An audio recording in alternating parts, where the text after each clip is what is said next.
Hi everyone, I've just launched my Patreon, where you can support my channel and get early access to new recaps, including the next parts of Release That Witch and a lot more. New episodes are already waiting for you there. If you enjoy my content, don't miss the chance to be part of it.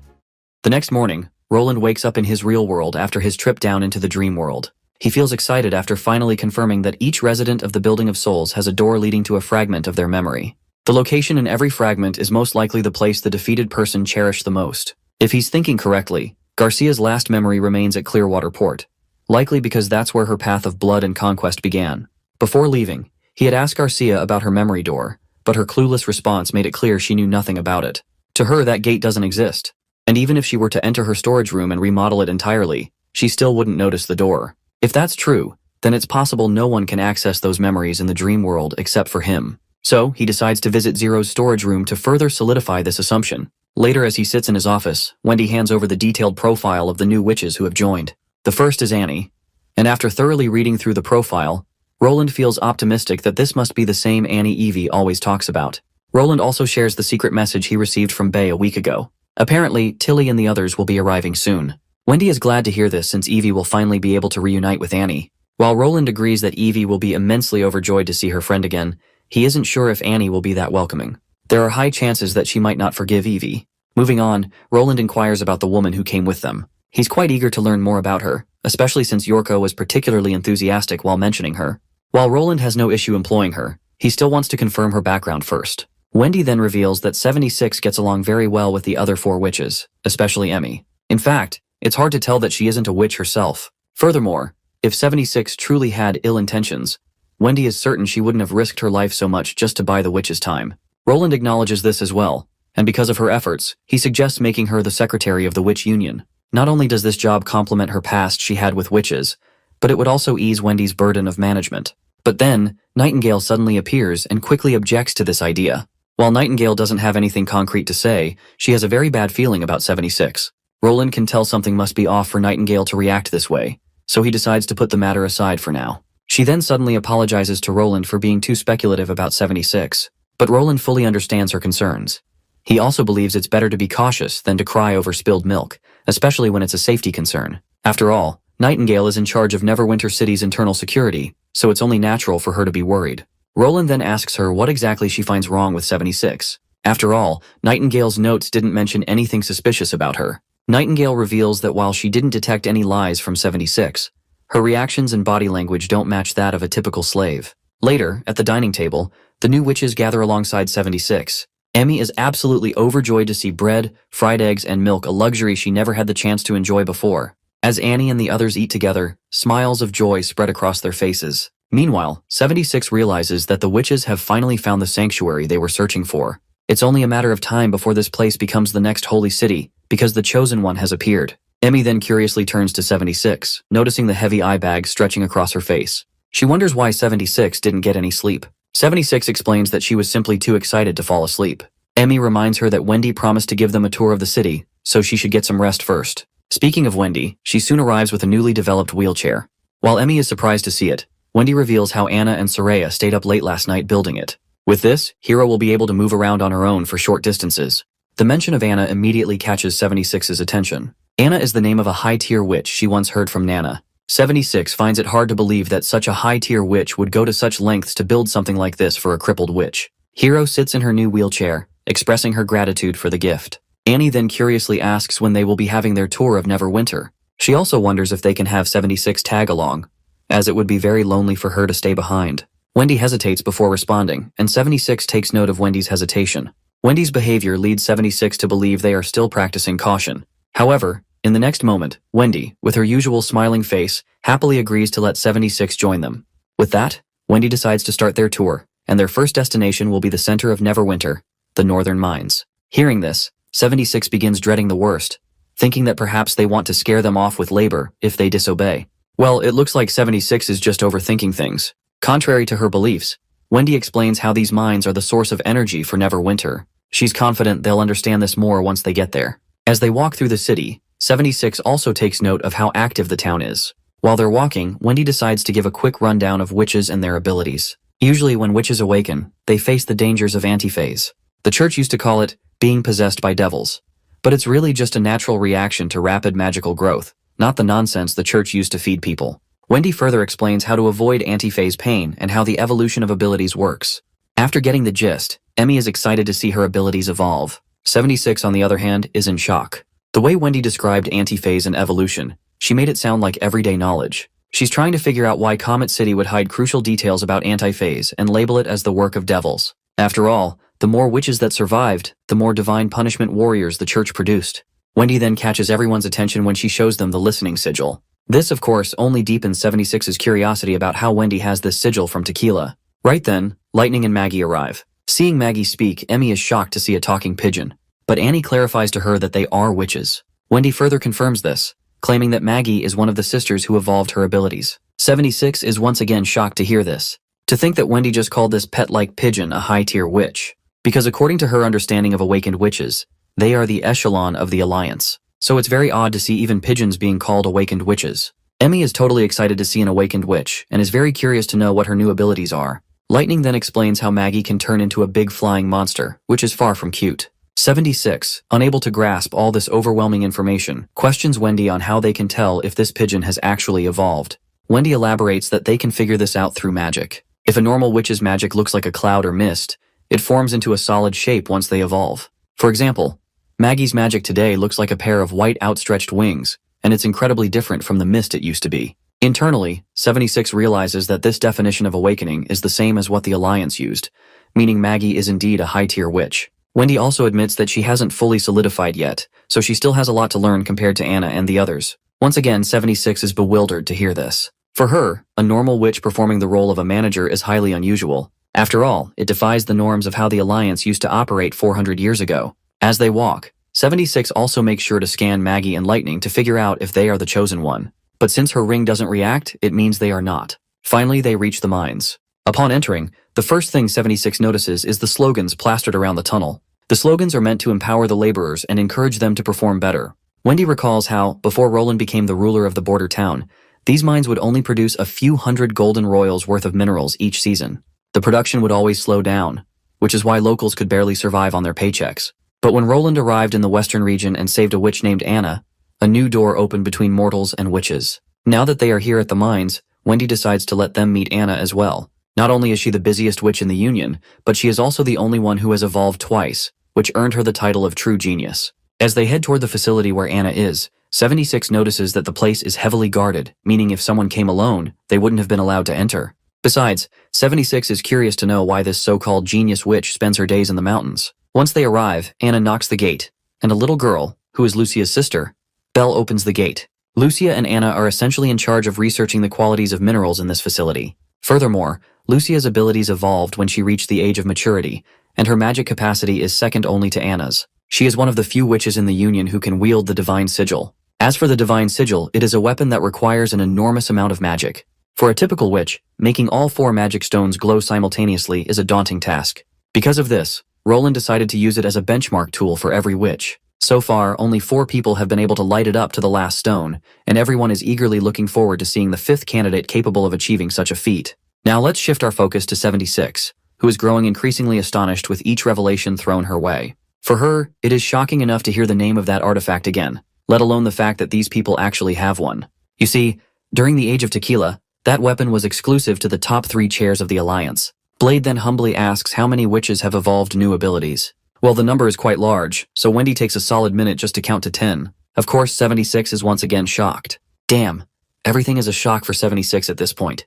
I'm starting to feel like I'm repeating her reactions over and over. Hopefully, I'm not dragging the story down. Finally, Agatha emerges from the lab room, walking past the visitors without acknowledging their presence. Seeing Agatha immediately jogs 76's memory. She has definitely seen this woman before. Though it was a long time ago, Agatha was a prodigy, one of the high-tier witches of Tequila. 76 could never forget how she looked. But it just doesn't make sense. How is she still alive after all this time? It is simply unfathomable to think that she has just reunited with a witch from Tequila. Later that night, Sylvie reports to Nightingale that 76 has left the building. She jumped out from the second-floor corridor. Well, this doesn't surprise Nightingale, as she already suspected that 76 was up to something. However, she has yet to figure out her agenda. Later, Nightingale reports this to Roland, who also finds it strange. It is actually surprising that a typical mortal managed to bypass Nightingale's detecting magic. Suddenly, they receive a report that 76 is now moving south along the outer district streets and has stopped at a corner, likely waiting for someone. Then, in another update, Lightning reports that the target is moving again, and this time toward Agatha, likely to attack. The reporter further reveals that 76 seems to be using the Stone of Divine Judgment. We then cut to Agatha. As she attempts to attack 76 with her ice magic, it simply vanishes before it can even touch her. As Agatha dreads the worst, 76 suddenly greets her with a gesture that follows Tequila's old traditions. She then surprises Agatha even further by addressing her as the youngest high-tier awakener, Lady Agatha. Later, they arrive at a pub to catch up. 76 hails Agatha as her senior and pays her proper respects. As they talk, 76 shares her journey and how she ended up here. Technically, there are 3 other survivors from Tequila, though they are no longer witches. Their bodies could not last through the centuries, so they had to use another method. In fact, even 76 is currently just a soul, possessing a body. The body she is currently occupying belonged to a Church Judgment Army soldier. In short, not only is she possessing this body, but she can also freely activate the Stone of Divine Judgment's effects. This was actually Lady Alice's final goal. She wanted to create a divine punishment warrior that contained both witch and mortal. This way, blood loss would not kill the witch. Instead, the soul would transfer to another body, achieving the perfect super soldier. Agatha then questions the purpose of her visit. But before answering, 76 first wants to know if the Witch Union is aware of the Devils, the Divine War, and the Alliance. Agatha nods in acknowledgement and further reveals that they have, in fact, already begun preparing for the Third Divine War. The Witch Union recently engaged in combat with the Devils, even managing to take down a Slayer along with 4 fearsome Devils. After confirming all her doubts regarding the Witch Union and their motives, 76 finally decides to come clean about her identity. She reveals that she is here to find the Chosen One, someone capable of activating the divine punishment apparatus and eradicating all devils in a single sweep. Agatha is stunned by the mention of such a powerful device. To identify the Chosen One, Lady Pasha instructed her to find someone who displays the light of the key through a prismatic magic stone while using their abilities. This stone is embedded in a ring, which 76 now hands over to Agatha. 76 also expresses her willingness to explain everything to Wendy, since she is the manager of the witches. However, Agatha suggests she speak directly with the prince. Roland may seem like a flawed mortal, but he is the heart of the witches. 76 is skeptical. How could talking to a mortal possibly help? Agatha reassures her by admitting that she once felt the same way. But over time, she realized that without Roland, the Witch Union wouldn't exist. Neverwinter would not have flourished the way it has, and Greycastle would not have been able to defeat the Church. If 76 truly wants to find the Chosen One, she must share this information with Roland as well. When Agatha first emerged from her crystal, she was devastated to learn that the Alliance was no more. She feared that no one remained to save the world from the devils. But Roland instilled in her a belief that mortals could defeat devils. It sounded insane at first, but over time, Agatha found hope in Roland.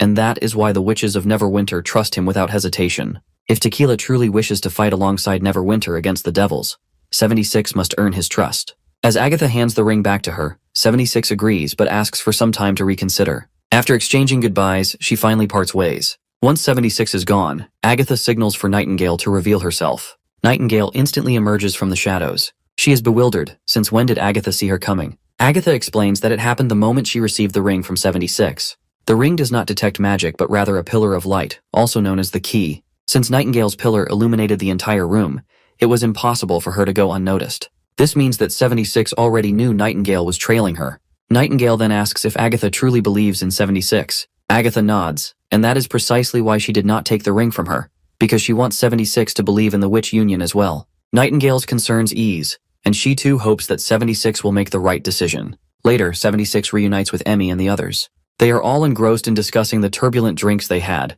unable to stop showering relentless praise on the unbelievably rich and unique flavors. Emmy is convinced that even the elites of Wolfheart City have never tasted anything this incredible. Meanwhile, 76 takes a seat, immediately capturing everyone's attention. She has something important to say. She finally introduces herself as a tequila witch from the ruins of Forbidden Maze, and her name is Phyllis. She explains that she is searching for the Chosen One and wishes to meet the ruler of Neverwinter to discuss the Divine War. Hero and Emmy are absolutely shocked. Not only is 76 an extraordinary witch, but Phyllis is her true name.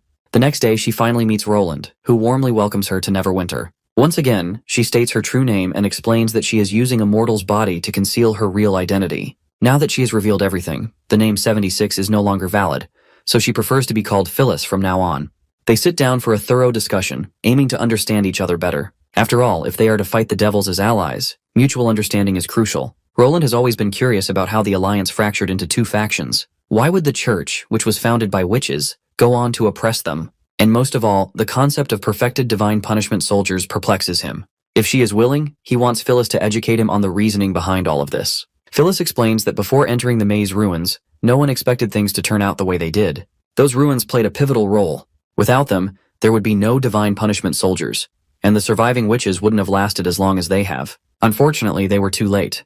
Aside from learning the soul transfer method, the survivors also uncovered other things. This discovery led Lady Natalia to confront the Queen of the Comet City, whose name is Alice, and ultimately, why the Alliance split apart. Roland presses her about the other things she is referring to. However, Phyllis is not yet comfortable revealing that information. She assures him that once she finds the Chosen One, she will explain everything in detail. And when that time comes, Lady Pasha will personally come to speak with him. Pasha is the prime candidate to succeed the third chair and is the trusted leader of the tequila survivors. After hearing Phyllis's account, Roland realizes that even in the face of dire circumstances, the two factions were unable to work together. The perfected divine punishment soldiers do not require sacrificing witches, only volunteers for the transfer ritual. So why did Alice want to dismantle what remained of the Alliance? Phyllis corrects him that it is not as simple as he imagines. Her original host was a divine punishment soldier who failed to transfer properly, forcing her to spend almost 50 years preparing to wield that body. And if one were to include the time required to master swordsmanship and combat tactics,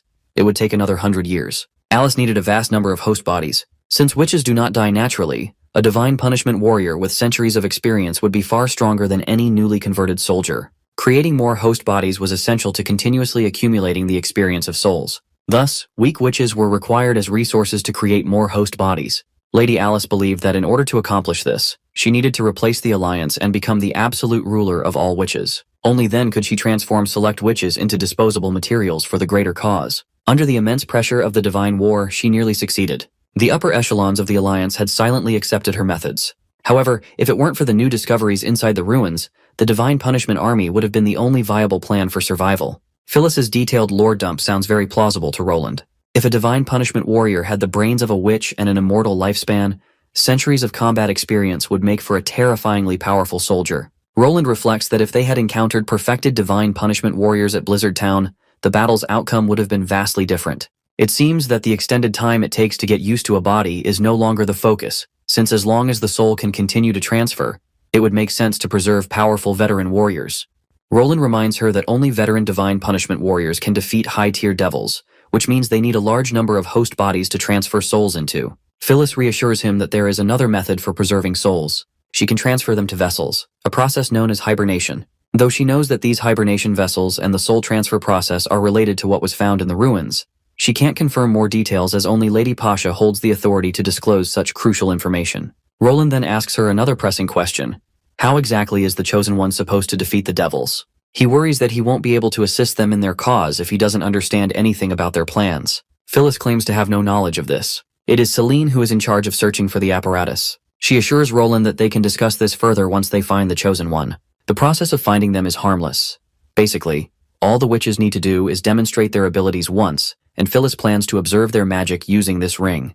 Through the ring, she can see if any witches have the potential to become the Chosen One. Roland designates the courtyard as the place where Phyllis can test every witch. Later, in the courtyard, the first witch to appear for the test is Agatha, who demonstrates her abilities right away. Phyllis looks through her ring, but it's clear that Agatha is not the one she's looking for. Instead of leaving, Agatha decides to stay and observe Phyllis, as she is quite curious about the ring. The testing continues, with Echo and Leaf stepping forward next, but neither shows the potential Phyllis is searching for. Then comes Anna. Anna's potential is slightly weaker than Leaf's, which means she does not meet the criteria either. It becomes apparent that the Chosen One is not among these witches. Even though some witches display intensely bright energy pillars, it still doesn't compare to the light Phyllis saw last night. Agatha explains that witches typically do not practice their abilities at night, and since Phyllis was staying in the affairs building at the time, it's impossible that the ring could have detected anything from the castle. But Phyllis reveals that the light was so strong that distance didn't matter. At this point, Agatha suddenly demands that Phyllis hand over the ring. While Nightingale might not allow Phyllis to enter the castle, Agatha is willing to help her find the Chosen One within. The next day, Wendy and Agatha give Phyllis the good news. They have found the pillar of light she was searching for. However, they can't confirm if this is the Chosen One she's looking for. Phyllis is certain that the pillar of light is a clear sign that they have found the Chosen One. She's overjoyed and excited to discover which high-tier witch is behind this. Soon, however, Phyllis's happiness morphs into shock when she learns that the pillar of light is coming from Roland Wimbledon. Agatha admits that it's hard to believe, but she wasn't the only witness. Nightingale, Anna, and Wendy also saw it. To confirm further, they even checked the witches who lived on the second floor of the castle. Agatha tried testing it with a magic stone, but Roland basically had no trace of magic on him. But Phyllis argues that she didn't see any light from him yesterday. It's strange that when Roland woke up, the light disappeared as well. Agatha mentions that they asked Roland about it. He revealed that this unusual occurrence is due to Zero's soul battlefield, which caused Roland to enter the dream realm. Phyllis is baffled because she has no idea what the soul battlefield business is all about. Wendy then explains that Zero was the last pope of the Hermes Church, and she pulled Roland into her soul battlefield for a long time. This may be the reason the magic ring reacted the way it did. Roland himself was surprised when he heard about the light he exuded during his sleep. He also suggested Phyllis try it once again this afternoon when he is asleep. Later that afternoon, while Phyllis is resting, Agatha comes to chat with her. It's revealed that Phyllis fainted when she saw Roland's pillar of light, so they brought her here to recover. Agatha brings up the importance of the Chosen One in the upcoming battle. After all, the witches have fought for hundreds of years already. But Phyllis reminds her that none of those battles were in the witches' favor. They've lost twice, forced to retreat across the Kingdom of Dawn and into the wastelands. If they lose again, they will be gone permanently. Agatha, however, sternly assures Phyllis that victory will be theirs this time. While Agatha does not know what they found in the maze ruins that gave them so much hope in this so-called Chosen One, she is sure that it will not be because of the ruins' secrets that they are going to win. In the past 400 years, mortals have not been stagnant. There is more than one way to kill devils. Furthermore, Agatha reminds Phyllis that Roland seems to possess one of the keys to God, so she suggests that Phyllis take a look before contacting the Tequila Witches again. Phyllis is shocked upon hearing this revelation, while Agatha further confirms that it is the key of art. I don't know what they are talking about, but let's hope to find out soon. We then cut to Roland, who is scouting the city wall along with Iron Axe, taking note of the demon activities. Given how quiet it is, Roland inquires whether there has been any activity lately. Iron Axe reveals that it has mostly been random strays, and their patrol squad alone has been able to take care of them. Roland then reveals that in the coming few days, he wants to conduct another artillery exercise at the city wall. However, he wants it to be as loud as possible while avoiding wasting resources. Iron Axe is not sure why they need to put on such a hollow display of power just for show. Roland further explains how he wants to proceed with this fake display of power. First, he plans to bury explosives in 3 places near where the projectiles will land. He intends to use actual ammunition to display accuracy and pre-buried gunpowder to create explosions. He especially wants the last explosion to be spectacularly huge. Finally, we learn why Roland wants these explosions. It is unfathomable for Phyllis to acknowledge that the Chosen One she was looking for could be a mortal king. So, in order to flex his muscles, Roland plans to show her the grand power of his artillery and make her realize the strength of the modern age. Iron Axe, on the other hand, raises a valid concern. He fears that if their soldiers witness this fake display of power, they might believe their weapons are stronger than they actually are, distorting their perception of their true strength. However, Roland has no worries about this since he already plans on phasing out gunpowder weapons soon. For example, the 12-pound cannon is already unsuited for future combat. He has something new prepared,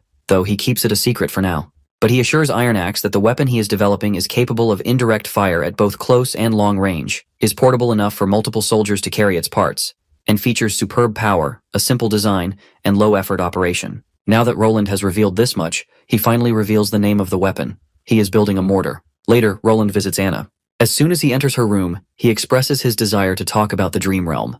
He has not been able to discuss this in detail before.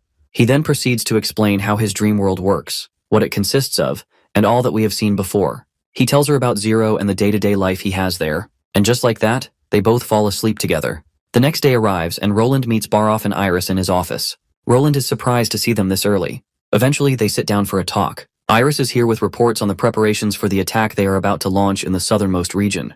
They are ready to execute the plan. By this spring, the First Army will reach around 7,000 soldiers. Iris then brings up something she heard from Iron Axe. There is supposed to be an artillery exercise today. She suggests allowing the citizens of Neverwinter to witness this majestic sight as well. She is sure it would help boost morale and greatly encourage people to join the military with newfound confidence. Barov sharply responds to her suggestion. As far as he is concerned, citizens might become frightened and interpret it as a display of demonic power. But Iris believes it is up to the government representatives to work hard on awareness, ensuring that every citizen is educated about the true purpose. She suggests designating a specific viewing area on the wall and having police officers maintain order. Since seating will be limited, ticketing the event would be a valid option. Pricing tickets at 2 silvers each would deter a massive crowd from overwhelming the area. Not to mention, it could serve as a potential source of income for the government. She also suggests curating the audience. If only people between 15 and 30 years old can purchase tickets, it would ensure confidence in both current and future industry workers, strengthening their resolve to fight the divine war.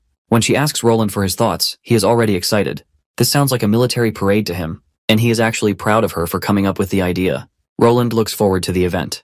The thought of having his own military parade excites him to no end. Later that day, a government official announces Roland's upcoming event. There will be a public artillery exercise in 3 days at the Western City Wall, and everyone is encouraged to witness the magnificence of the new technology Roland has built. However, to attend, people must meet the requirements, bringing 2 silver coins and their ID card. In the crowd, we spot Carter's wife, who cannot help but admire Roland for the next thing he is working on. Suddenly, one of her little fans spots her in the street and calls out to her. The girl has brought a gift for May, because her plays are encouraging and motivating. She explains that if her father were still alive, he would have loved the plays too. The girl shares her story. Her father passed away, sending her into depression. But when she watched one of May's performances, her mood drastically improved. In the play, everyone who died defending their family or kingdom was granted the title of hero by the king. Her mother told her that her father was just a normal hunter. But this story made her feel like he was more than that. For this very reason, she wants to thank May. Now, everyone calls her the daughter of a hero, and it fills her with immense pride. She admires her father so much that if the First Army accepted women, she would have picked up a rifle and fought against their enemies. May asks if she is not afraid of dying, knowing how dangerous the battlefield is. The little girl recalls her past. During the months of demons, many people tried to migrate to Longsong Fortress, but many died before making it. Even more perished in the slums of Longsong, and the streets were filled with frozen corpses. Back then, she trembled with fear, afraid that if she closed her eyes, she would become just like them. Now, she wants to stand up for others and fight for a better future. May pats the little girl on the head, admiring her courage, then accepts the gift. The girl rushes off after saying her goodbyes. Later back home, Knight Carter learns that his wife plans to watch the artillery exercise with everyone. Carter thought she hated violence, so he suggests she should not force herself. His wife teases him, wondering if he simply does not want to be there with her. This is when we learn that May is expecting a child. Later, Roland congratulates Carter on the news. However, he reminds him not to neglect his duties, as there are still months before the child's birth. When the delivery date arrives, Roland promises Carter a long vacation so he can take care of his wife. Speaking of childbirth, Roland suddenly realizes that they lack proper infrastructure for medical emergencies. He decides to build a facility before these problems pile up in the future. As they stand at the docks, Tilly's ship finally arrives. Roland promptly welcomes her. They all catch up before Roland holds a meeting with Tilly and other major witches. Roland updates Tilly about the recent encounter with the Tequila Witches and the Chosen One fuss, though he has yet to figure out what this divine apparatus truly is. For now, his main focus is on the plans to conduct a public military exercise outside the western walls, hoping to restore hope in the despairing hearts of the Tequila Witches. Furthermore, this military exercise is also for the citizens. Roland wants every citizen to witness the power they hold, ensuring their resolve remains unshaken when they eventually face the devils. This is when Andrea suggests something extra. Instead of just blowing up firearms unnecessarily for show, they should use real demons as their targets. It would be far more entertaining for the masses. If the evil horrors that have been plaguing the western region were to be blown apart before their eyes, it would excite the public even more. So, Roland gives his final verdict: demons will be used as targets. To capture the necessary demons, Andrea takes on the task. Evie, being the cage conjurer she is, offers to help.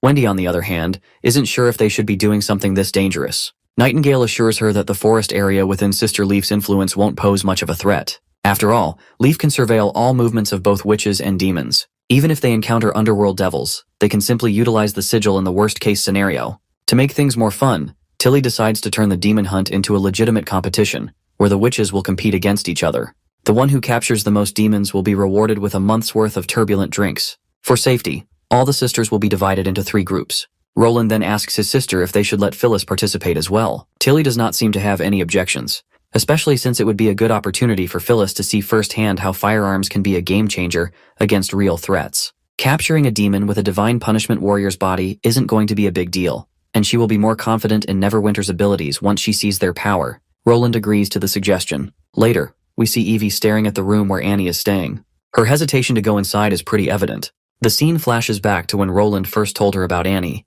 At first, Evie fell into disbelief, unable to grasp the idea that her long-lost friend was still alive. But Roland had suggested she check for herself, so here we are in the present. As she extends her hand to knock on the door, she hesitates. That's when Softfeather arrives because she already knew Evie would struggle. After all, Evie's personality takes a complete 180 when it comes to Annie. Since Evie can't bring herself to knock, Softfeather takes it upon herself and starts banging the hell out of the door. Eventually, Annie responds to the violent knocks. The moment their eyes meet, Annie's eyes well up with tears as memories of their shared past come rushing back. Evie hugs her immediately and keeps apologizing. Annie, teary-eyed herself, accepts her apology. In fact, she doesn't blame her. It's then that Annie decides to sign the contract and pledge her loyalty to the king. The scene then cuts to the city wall, where Roland lays out the details of the hunting operation. This competition is meant to teach them the importance of friendship, and protecting each other is the most important thing. Strictly, no one is allowed to leave Sister Leaf's territory. The rules are simple. Whoever captures the most demons in a day will take first place. However, the demons must be locked within cages to count. Also, if any team leaves Leaf's territory, the entire group will be automatically disqualified.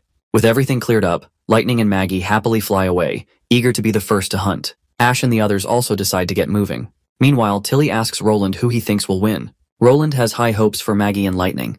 They may not be the most powerful, but their speed will undoubtedly help them shove the demons into cages before anyone else. Tilly then decides to place bets on the teams, and Roland is more than happy to compete. She's betting on the witches from Sleeping Island to win. If her guess turns out to be correct, then half of the profit from turbulent drinks should go toward rewarding the witches who contribute the most to the city's development. Roland has no issues with her demands, but asks what she would offer in return. To that, Tilly reveals that if she loses, she will live in Neverwinter from now on. Of course, Roland is surprised to hear this, but Tilly stands by her bet. She is confident that Roland will lose. Suddenly, Nightingale appears behind Roland and reveals that Andrea's magic seems to have solidified. We then cut to Andrea, who is working alongside Ash as her teammate. Spotting a boar, they immediately get to work.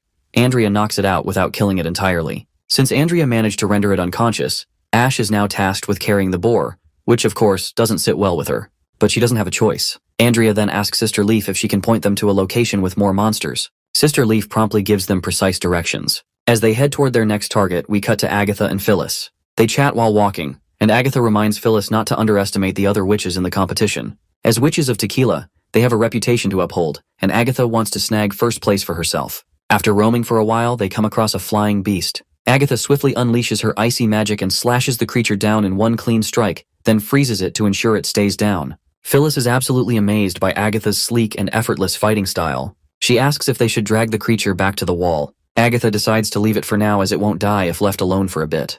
They should gather more first and bring them all back together. With that, she decides to find their next target. As she walks forward, Phyllis notices how Agatha seems to be taking this competition very seriously. She worries that Agatha might be biased against the Tequila witches in the future. Regardless, she suddenly reveals to Agatha that ever since Lady Eleanor's sacrifice, their numbers have dwindled. Everyone has more or less developed a common understanding.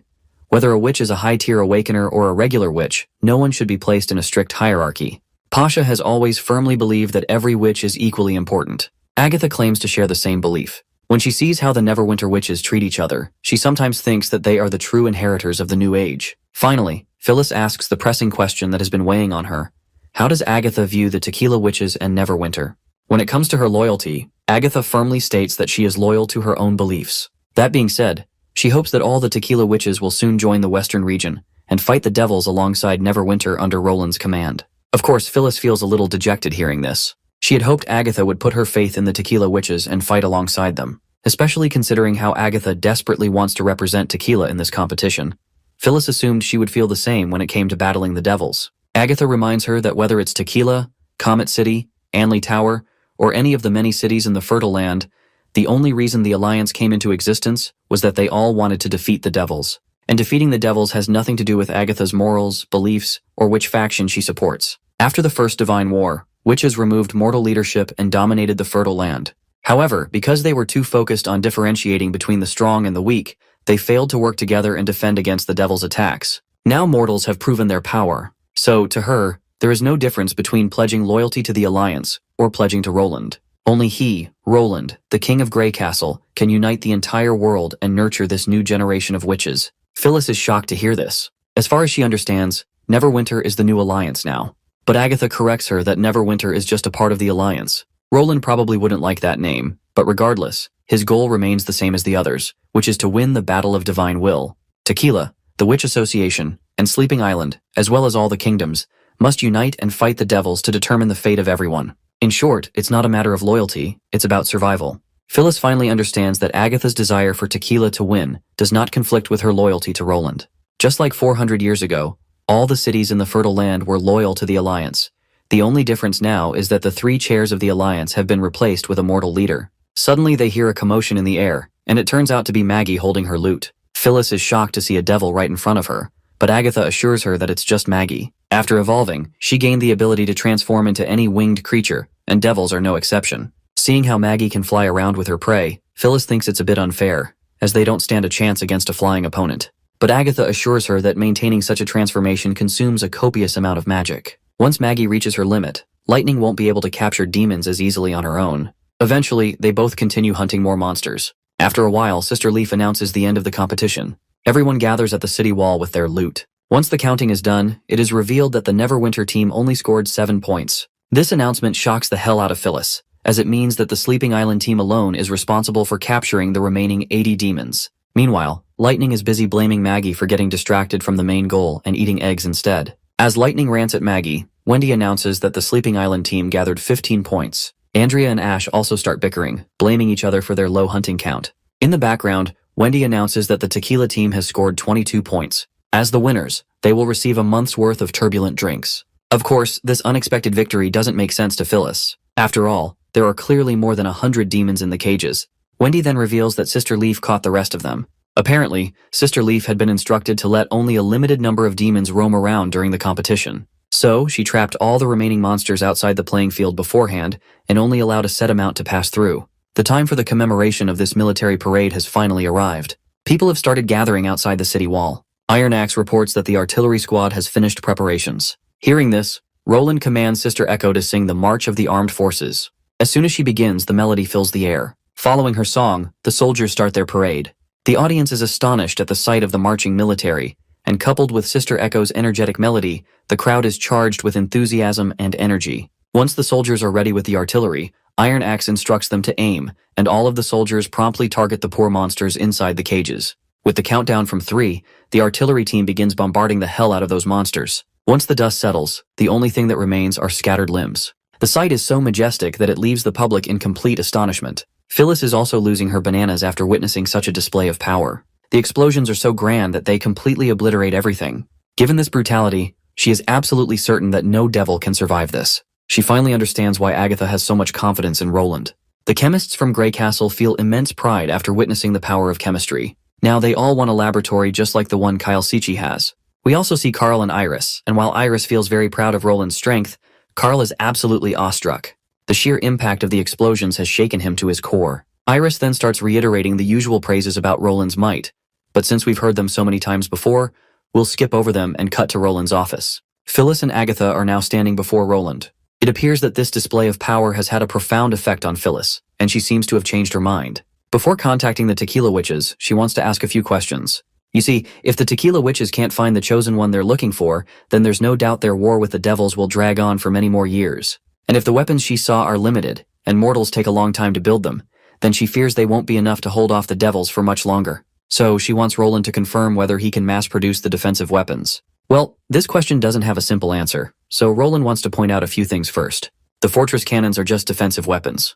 They may seem heavy and difficult to transport with human or animal labor, but that's not really a problem when vehicles are involved. So, he plans to modify them into something that can be used for both offense and defense with just a few adjustments. As for vehicles, these machines can carry anything. The simplest example would be a 3-masted schooner. Roland plans to develop mobile land vehicles in the future, and Neverwinter City is already researching them. Of course, the idea of a war machine that can travel anywhere while carrying heavy weapons sounds like something out of a fantasy. Roland, however, further assures her that he can increase the production of weapons once the new machinery is developed. He's certain that within a year or two, they'll be able to line the entire city wall with firearms. Phyllis is astonished to hear this. Usually it takes people much longer just to build basic catapults and crossbows. With her first question answered, she moves on to the second. She noticed that the cannons, in particular, had immense destructive power, and the explosions seemed artificial. So she wants to know if they're the strongest weapons he has. To this, Roland explains that, given the current level of technology, cannons are actually among the weakest tier weapons.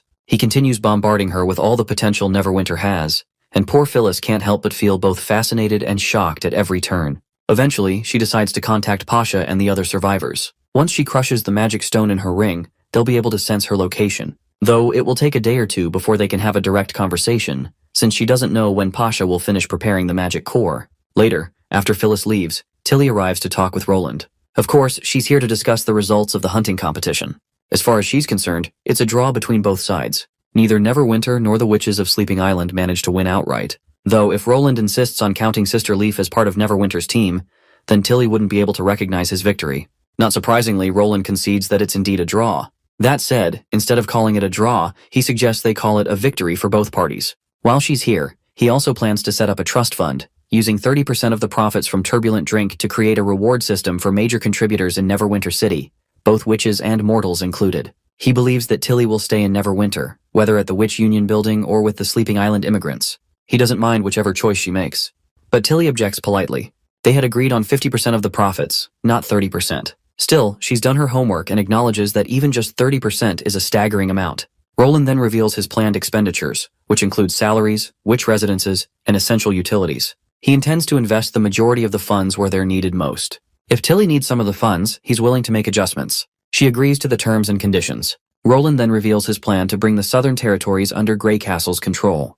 The culture of the Sand Dwellers is vastly different from the other four kingdoms. He wants Tilly's witches to assist in this endeavor. Tilly acknowledges this but isn't sure why he's interested in the desert. No one has ever cared about that land since Grey Castle was founded. Well, it might seem barren and worthless, but it holds a treasure that could outshine everything else. He points to a specific location on the map where natural fires have been burning for decades and where the land is rich in salt, clear signs that valuable resources are buried there. If his guess is correct, then the southernmost region needs to be Neverwinter's next step in development. Tilly acknowledges this and decides to talk to Ash about possibly going. Then, Echo enters Roland's room, looking disappointed. Her worries become clear when it's revealed that Roland plans to send her back south. However, he only wants her to return so they can govern the region more effectively in the future. The key to this plan is that Roland needs her to issue a divine challenge to the tribes there, as she has the privilege to do so. Once the First Army takes control of Iron Sand City, Roland hopes she can act as his representative, and he already has the perfect plan to convince the Sand Tribes. Eventually, Echo formally pledges her loyalty. The scene then shifts to a demon-infested land. Deep within, we see the Tequila Witches who are possessing the bodies of devils.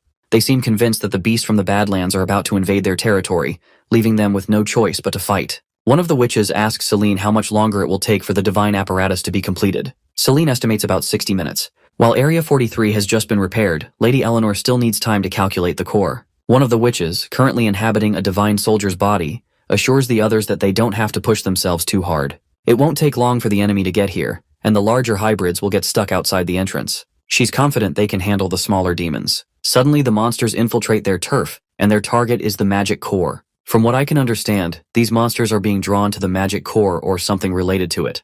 They all begin attacking the witch who is trying to protect the relic and the magic stone. By the way, that relic they are talking about must be the red jewel they snagged from the church. I might be wrong, but that's the closest guess. And this is likely why these monsters are getting attracted to the crystal. The one protecting the stone is Celine. It turns out that Celine is the most capable witch who has researched the magic core the most. If anything happens to her, it will take a very long time before they can activate the relic again. The other witches follow suit, ripping the monsters apart to protect Celine. One of the concerned witches, Pasha, walks towards Celine, asking if she is all right. Celine responds affirmatively. She has only sustained light wounds on her tentacles. Nothing major, but it still hurts. Hearing this, the other witches feel jealous of Celine because she seems to be the only one among them who can feel pain. After a lot of back and forth, they all go to separate locations to defend each entrance. Finally, Celine delivers good news. Her calculations on the core are complete, and it has been calibrated to destroy all alien life forms. One of the witches then climbs up to the magic relic and activates it. As soon as it is activated, the energy waves obliterate all the monsters in the surrounding area. While the threat has been neutralized, a few witches in the divine soldiers' bodies have been gravely injured. But Pasha is relieved that everyone is alive. You see, over the past centuries, the number of witches in their group hasn't grown, so they have developed deep bonds with each other. Every witch's life is equally important, so she is glad they didn't lose a single one. Pasha then uses a magic trick she has up her sleeve and transfers one of the gravely injured witches into the body of another monster. For now, there won't be any large attacks since all the demons in the maze have been wiped out. Not even the flying demons outside were spared. However, Celine has some bad news. 2 components of the relic were damaged. It's most likely because they rushed the construction of the new core. So, for the coming week, they won't be getting any protection from the relic. Hearing this, Pasha raises a valid concern. If using the relic at a lower level is already causing damage, then that means the Chosen One would only be able to use it once. Celine reveals that this problem can be solved with some high-quality magical materials. The ones they salvaged from the ruins are just a few fragile bone artifacts. It's normal that they can't meet the core's demands. After all, the core is akin to something crafted by the gods themselves. But if they manage to acquire the proper relics, they won't need to fix it every time they test it. Suddenly, the illusion crystal begins to react. It looks like they are receiving a signal from Phyllis. She has shattered her crystal. The transmission is coming from the southwest, most likely in the Grey Castle Kingdom, near the entrance to the Fertile Land. Pasha realizes that it's coming from the western region of Grey Castle, which means Phyllis has reached her destination. However, Pasha still doesn't know why Phyllis crushed the crystal. Eventually, Pasha decides to follow their original plan. After all, they can't just abandon Phyllis. She is one of the last survivors of Tequila. The scene finally cuts back to Neverwinter. Wendy officially welcomes the 3 witches who are ready to sign their contract papers. They are requested to read the pledge on the back of the contract and sign their names. Afterwards, they will be officially recognized as part of the Witch Union. Emmy is confused about why they are given the opportunity to join even before having their abilities tested. Wendy assures her that there is no rush. The test usually happens after the contract signing. If they have any questions about the contract's contents, they are free to ask now or discuss it among themselves. As they read through the contract papers, Emmy and Hiro are absolutely shocked to learn that they will receive a golden royal every month for their services. Furthermore, there are other perks that seem too good to be true. Eventually, they all sign their contract papers. Now that they are done, Wendy decides to test their abilities. First is Annie, who literally melts metal with the heat of her hands. Wendy is overjoyed to see such an amazing ability. The manufacturing factories in the industrial district will be ecstatic to have her help. But Annie isn't sure if she can be useful, as she can't control the temperature unless she is in direct contact with an object. Wendy reassures her that there must be many applications for her ability. Industries that require smelting or chemistry labs would consider her a cherished treasure. Then Emmy steps forward, eager to demonstrate her abilities and prove her worth. But Wendy stops her. Since Emmy's ability revolves around healing, Wendy doesn't want her to get hurt unnecessarily. She also doesn't need to test Hiro's ability to transfer sickness. Wendy has already decided to send both of them to the medical department. Now, it's Blade's turn to demonstrate her abilities. As soon as she activates her power, she transforms into a black dagger. Wendy is astonished to see such a bizarre ability. Annie elaborates further that Blade can't hear anyone once she is in this state. As Wendy wields the dagger, Blade's voice echoes in her mind. Blade reveals that she can imbue her wielder with immense power. However, she admits that her health has never been the best since childhood, limiting her strength. Because of this, she is uncertain if she would be of much help to the Witch Union. Wendy then asks how long Blade can maintain her current form. Blade responds that she can stay like this indefinitely. Wendy begins to ponder, comparing Blade's ability to Maggie's transformation magic. Seeing through Wendy's eyes, she also takes notice of Wendy's generous figure, which embarrasses Wendy to the point that she immediately throws the dagger away. Shaking off the moment, Wendy then questions Annie about Blade's unusual powers, wondering if anyone can wield her. Annie explains that even ordinary people can receive Blade's power as long as Blade is willing. In her normal state, she is nothing more than a tough knife. However, when wielded by a witch, she can unleash her full potential. Unlike simply linking minds, which only allows her to communicate, true synchronization requires the wielder's focus. If the wielder loses concentration, Blade will be unable to sense their emotions. Curious, Wendy picks up the dagger again. Blade immediately apologizes, promising not to ask any more irrelevant questions. Wendy, however, assures her that it's fine. She is more interested in what Blade experienced while lying on the ground. Blade explains that it was like being submerged in complete darkness. She couldn't see, hear, or feel anything, as if floating in a void. Feeling guilty, Wendy apologizes and promises not to carelessly toss her aside again. Returning to the main topic, Wendy wants to understand why only witches can activate Blade's true powers. Blade then explains that remaining in her dagger form without magical reinforcement causes her to chip and wear down. However, a witch can channel magic through her, enhancing her sharpness and increasing her attack range. With the right wielder, she can even strike an enemy without physical contact. Testing this, Wendy channels her magic and swings the dagger. Instantly, a slicing wind is produced.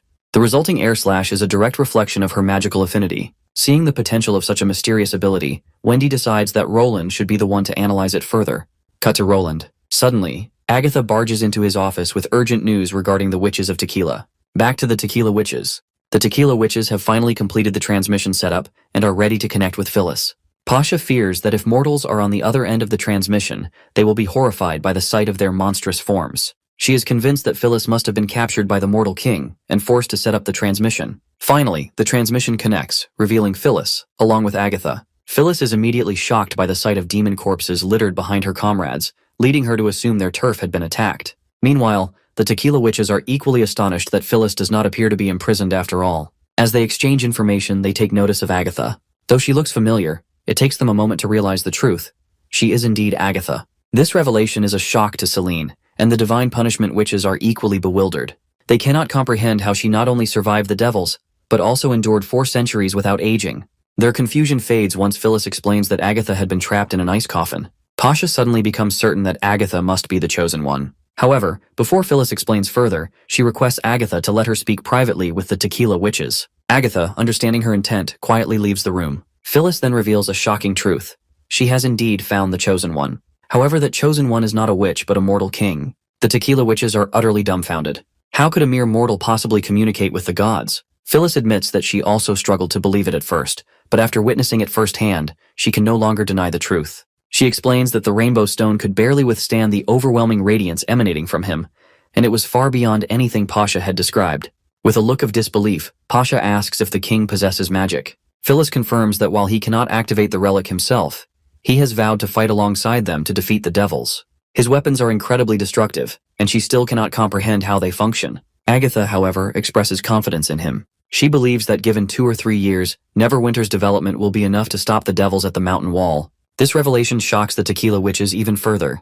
To think that Agatha of all people is now working alongside a mortal king. Pasha remains skeptical. Given humanity's history with divine wars, she questions whether mortals can be relied upon. If the war drags on for 20 or 30 years, she is uncertain how the mortal king could sustain such a prolonged fight. Eventually, they decide to meet the king in person. When Roland enters the room, he is immediately taken aback by Pasha's monstrous form. Sensing his reaction, Pasha quickly apologizes for frightening him and formally introduces herself as one of the last survivors of Tequila. She assumes that Phyllis has already informed him about their situation. However, rather than reacting in fear, Roland appears fascinated. The entire exchange reminds him of a video call. Pasha, startled by his lack of fear, wonders why he is so composed. Little does she know, Roland has seen far too many Hollywood movies. At this point, there is nothing left that could possibly scare him. They then get back to business. Pasha warns that the red moon is approaching and time is running out. Rather than withholding information, she wishes to establish open and honest communication. Roland agrees. There is no point in avoiding the real issues. One thing is clear, that both sides share the same goal, the eradication of the devils. Pasha then reveals that Phyllis's original mission was to establish contact with the king. Initially, the witches had planned to operate from the shadows, searching for the Chosen One while manipulating mortals behind the scenes. The auction house in the Kingdom of Dawn was one such method.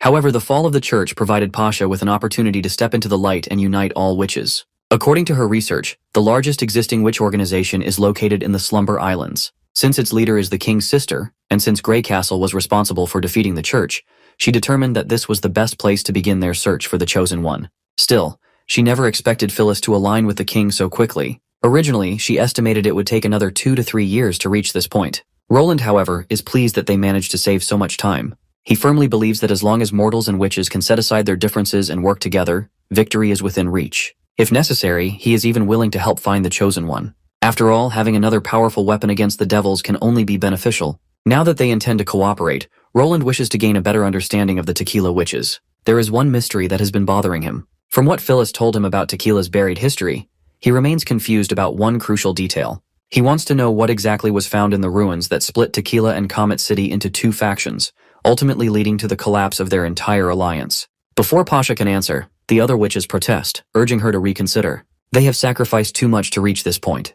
However, Pasha believes that because of those sacrifices, they must not let their efforts go to waste. She acknowledges that this information is one of Tequila's most highly classified secrets. However, it is no longer something that should remain hidden. And so, she finally reveals the truth. It was not they who discovered the ruins. Rather, it was the ruins that discovered them. What they encountered was not merely an ancient site, but a civilization, one that had long since vanished beneath the earth. Of course, Roland's curiosity is piqued at the mention of an underground civilization.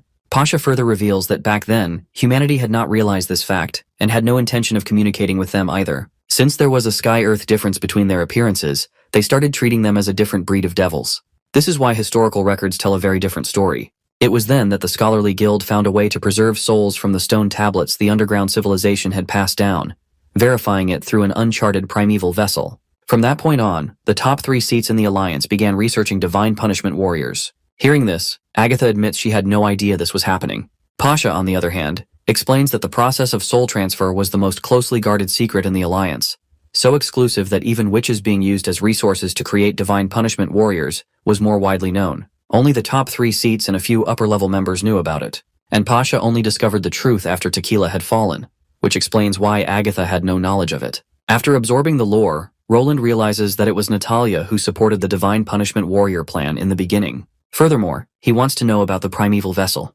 Pasha reveals that Natalia had no choice. As for Roland's second question, the ugly body in front of them is clear proof of the underground civilization's existence. And this body is the very thing they call primeval vessel. The only thing she can say right now is that this civilization's ruins are just like described in Tombstone. The story is a long one, so they better strap in if they don't want to miss a single detail. The stone tablets reveal that this lost civilization left behind a city in the mountains. The scholarly guild searched for a long time but found nothing. However, they eventually realized that since the ancient civilization often traveled underground, it was possible the city also existed beneath the surface. Expanding their search range, the witches finally discovered the vast city. It was built on 4 levels, covering an area nearly half the size of Tequila. Each level had countless tunnels and pathways, making it more complex to navigate than any maze. So the scholarly guild designated it as the Maze Ruins. However, before they could investigate further, Tequila fell to the devils, and everyone was running for their lives. After suffering many losses, they finally reached the maze. Originally, the Alliance planned to take the primeval vessels from the ruins, and then build a new holy city on the Hermes Plains. Meanwhile, Pasha had intended to establish a new order along the eastern seaboard. But what happened next was something no one expected. The scholarly guild discovered that the maze ruins were incredibly well preserved, practically a brand new city. Besides the primeval vessels, they found many other unimaginable secrets hidden in the lower levels of the ruins. Most importantly, they uncovered 3 key things. The magic core, the central vessels, records of the lost civilization. That's when they had realized that this civilization had wanted the witches to find this place as early as the First Divine War. The maze ruins were specifically prepared for them to discover. Upon hearing the lore, Tilly asks why the lost civilization would want that. Roland immediately understands, it's revenge. That civilization wanted the people above ground to destroy the devils that drove them to extinction. Though this was only Lady Natalia's hypothesis, the civilization had never explicitly stated anything of the sort. Perhaps they simply wanted their knowledge to be passed down. In the end, the scholarly guild found extensive research on magic and gods. To make things easier, most of the theories were recorded as drawings on stone tablets. The information about the magic core was what ultimately led Lady Alice to break away from the Queen of Comet City. The most important detail in the drawings was this. Magic has infinite possibilities, and pursuing godhood is the key to harnessing it. Roland then asks about the magic core, wondering if it's related to the divine relic. Pasha explains that they can think of the core as an artificial magic vortex. It isn't limited by a witch's abilities and can change form into anything. This immensely powerful tool completely changed the Alliance. For example, the illusion device they are using right now is actually a small magic core. It can perform other functions when needed. As for the divine relic, it is the largest magic core in the ruins. Now everything clicks for Roland. Compared to witches, who are restricted by their potential at birth, magic cores are ultimately superior in versatility. And most importantly, their range isn't limited to just 5 meters. Prince Roland is beyond excited at the discovery of these core stones. After all, they would improve everything from production to crafting weapons for combat. Pasha further reveals that this is just one of the most basic uses, similar to the difference between a witch's initial maturity and a high-tier awakening. The stone tablets prophesied that if they continued refining their understanding of magic, one day, they would be no different from gods. But they don't have the luxury of time. They have no idea whether it will take them 100 years or 1,000 to reach that point. Their biggest problem is that they can't find the right path, and their research has reached a dead end. The knowledge on the stone tablets is incredibly limited. If the Tequila witches want to go further, they would have to follow the instructions and merge themselves with the central vessel. Only then would they be able to understand the lost civilization's language and decipher their complex data and theories. But they had no time, and even figuring this out could have taken at least 3 years. Many mortals who had originally joined them decided they wanted no part in it. The Tequila witches didn't know how many witches were needed to activate the central vessel, so there was no room for error. At the time, their resources were only enough to focus on research, and if things continued the way they were, the Alliance's plans to restore order would fall apart. Most importantly, Lady Alice's plan to create the Divine Punishment Army directly conflicted with the ancient civilization's recorded values. For a witch to abandon her body and become a Divine Punishment warrior meant no chance of advancing their magic. And so, the witches would lose their connection to God. After hearing all this, Roland once again begins to piece things together. When the Divine Punishment Army was no longer the only solution to defeat the devils, some of the witches fought back against Alice, not wanting to sacrifice their brethren as resources. This finally connects with what Roland has learned from the church. It seems the battle of faith mentioned in the church's records may have been this clash of ideologies. And they hid the truth by creating an illusion of victory. Besides their conflicting beliefs, the root cause behind this conflict was that the upper levels of the Alliance knew that neither plan was guaranteed to defeat the devils. It was true that the Comet Queen's plan for a hibernating Divine Punishment Army promised 3,000 or 4,000 super soldiers ready for the next Divine War. But the flaw was that if the army suffered heavy losses, there would be no way to replenish their numbers quickly enough. An army of super soldiers might be able to stop the devils for many decades, or even take back the ruins of Tequila, but it would not be feasible to take back the entire Dawn continent. The plan for the Chosen One was even weaker, as it entirely depended on luck. Although failure would be common, the tablets foretold that if they succeeded, they would both win the war and become closer to God. One plan focused on the present, while the other gambled on the future. Roland then inquires if her group defeated Comet City in the end. Pasha reveals that there was no true winner in the internal conflict. When both sides lost their transcendent leaders, Lady Eleanor took a stand. To stop the fighting, she threw herself into the central vessel and became the first merged witch. Basically, the Union lost all 3 transcendent witches in this internal struggle, and it was also the end of the 3-chief system. As a result, the ruins of the maze became an indispensable part of the Union. Both sides decided to reach an agreement.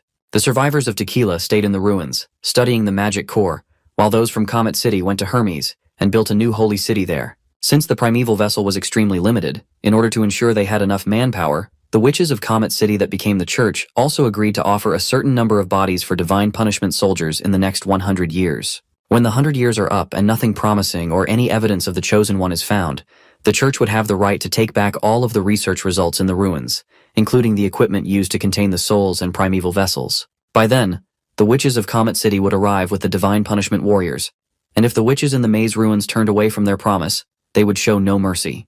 Before she explains further, Roland interrupts her and questions why the church never came back looking for them, not even once in the past 400 years. To which Pasha reveals that for a very long time, the witches of the maze ruins didn't have the ability to find out what was happening outside.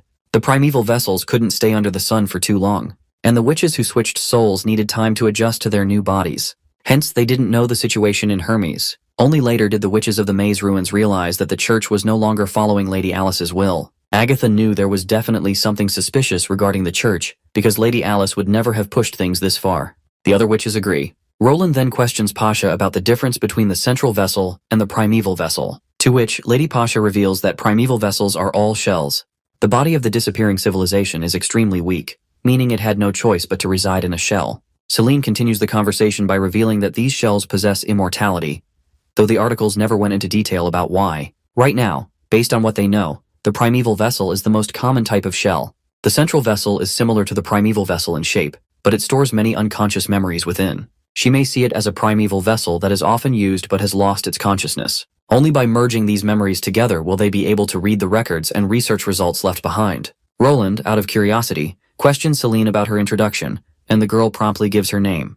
She further reveals that she once worked with Agatha. Well, it seems that Agatha doesn't remember her. Even if they both worked in the research tower, they might have been working on different levels. Though Agatha has heard that Celine was a very hardworking witch, always quiet and buried deep in research. Roland then questions Celine if the witches who merged are still alive. Pasha wouldn't call them alive. Other than Lady Eleanor and a dozen or so witches who were critically injured during the conflict, they merged another 36 volunteers. Only then did the central vessel awaken. Not everyone is willing to become a monster, or spend the rest of their lives trapped inside a cage that strips them of all senses. Unfortunately, the central vessel can't communicate with them effectively. It can only say yes or no. The questions must be simple to understand, and the more details in the question, the faster it can answer. If the witches of the maze ruins hadn't acquired the central vessel, fixing or altering the magic core would have been impossible. It's essentially a combination of all the Tequila witches' willpower, and the more witches that merge with it, the faster its reaction becomes. For Celine, accompanying Lady Eleanor was the last thing they could do to contribute to the search for magic power.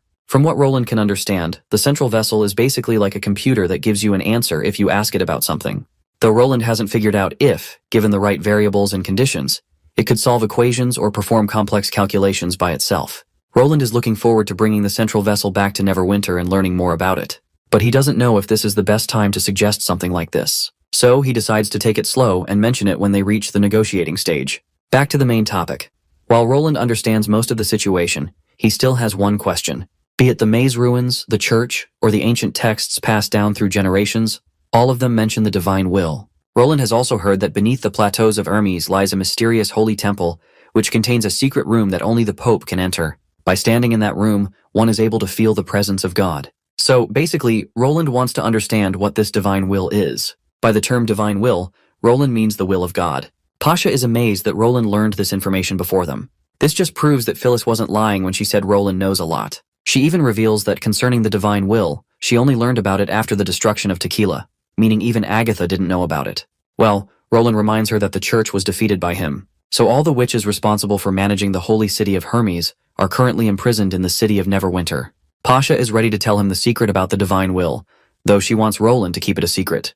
This also applies to everyone else present here. If this information gets leaked, she's afraid it will only bring disadvantages in the third battle of the divine will. She then reveals that the divine will is a tangible thing. It's like a transparent stone of divine judgment, sharp and slim like a spindle.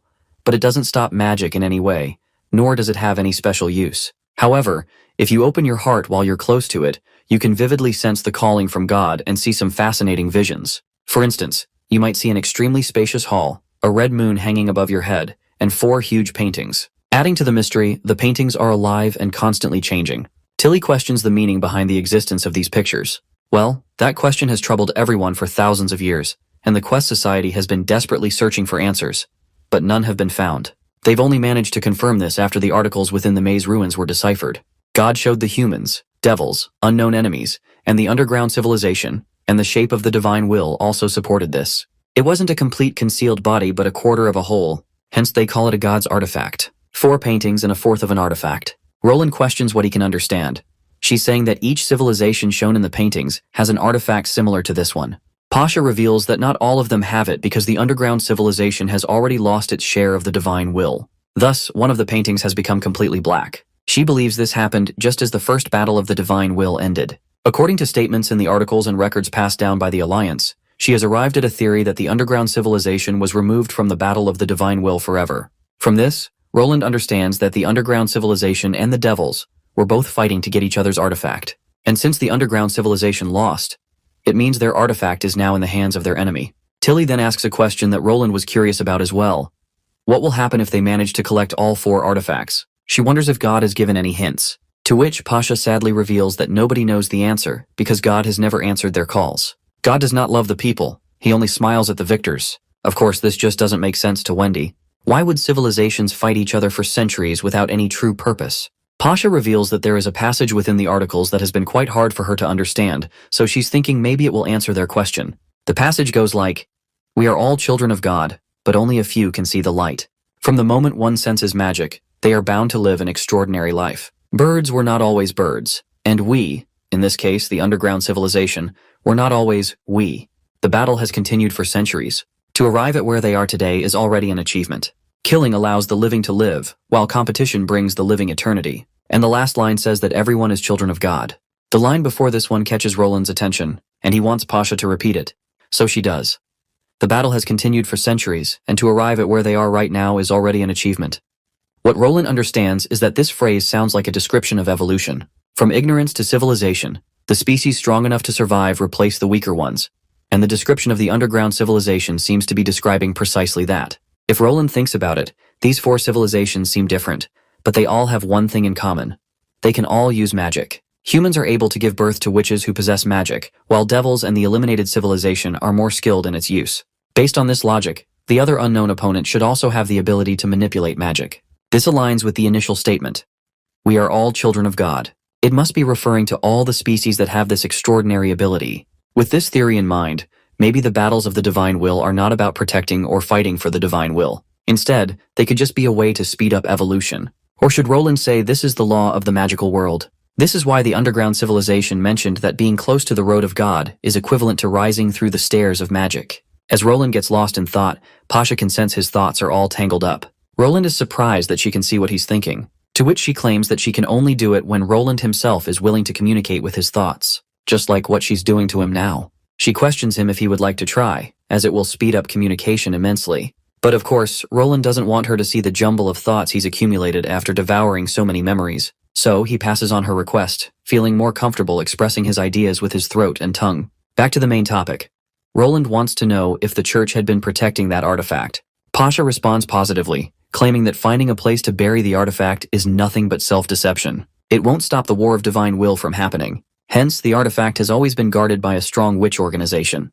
The existence of the artifact is also the reason behind the months of demons and beasts attacking Hermes like crazy. After learning about Comet City's defeat, they took back the artifact immediately. Right now, it is under her protection. Seeing the massive pile of dead monsters, Wendy gasps and asks, how in the hell were they able to defend against so many monsters? Pasha reveals that the divine relic is capable of stripping one's magic powers, and without the support of magic, those monsters died soon enough. However, it can only become a formidable weapon after being activated by the Chosen One. Roland is curious to learn if the destructive power doesn't affect normal humans. Or can the divine stone nullify the effects of this relic? Pasha responds with a no. After all, it's something above magic, and the Shield of Divine Stones is useless against it. It looks like Roland has finally developed a little bit of intuition regarding their current situation. First of all, the devils are their enemies, and that should go without saying. With more people comes more power, and working together, uniting everyone to fight on the same side during the battle, is extremely important. Pasha agrees with this. The Witches of May's Ruins are not asking for anything more than that. They only wish for Roland to continue taking in more witches and allow Phyllis to continue searching for the Chosen One. She plans to dispatch another Witch of Divine Judgment to bring Roland a new rainbow magic stone. Roland then suggests she consider living closer to the western region, likely in the western mountain ranges of the city of Neverwinter. Others are shocked by his proposition because of the threat of beasts. Roland believes they should not be the only ones guarding the artifact. After all, if anything were to happen, they'd be back to square one. Attracting evil beasts is just a small thing. Now that they are missing the defense line of Hermes, if the devils decide to attack, they can easily take that artifact for themselves. But Celine believes that defending against devils is just as difficult as defending against evil beasts. Roland reminds her that there is a big difference. The devils are much more powerful and cunning, and you can tell from the bodies that they once got close to the core center. If Roland is right, the divine relic is not far from the illusion stone. So, if they encounter spear-throwing mad devils, there's a chance of complete destruction of the core. To avoid the worst-case scenario, he suggests they settle closer to the western mountains and the fertile fields. Roland will open up a path from the rear that takes them straight to the mountain road, and that way, even if the relic is in immense danger, the city of Neverwinter can always lend a helping hand. He reminds them that trust is the basis of cooperation, and they can only build trust by placing the artifact in an area both sides believe to be safe. Pasha acknowledges this and asks for some time before making her final judgment. As the Maze Ruins group discusses among themselves, Roland notices that they are actually communicating through telepathy. After a short interval, Pasha finally seems ready to give her final verdict.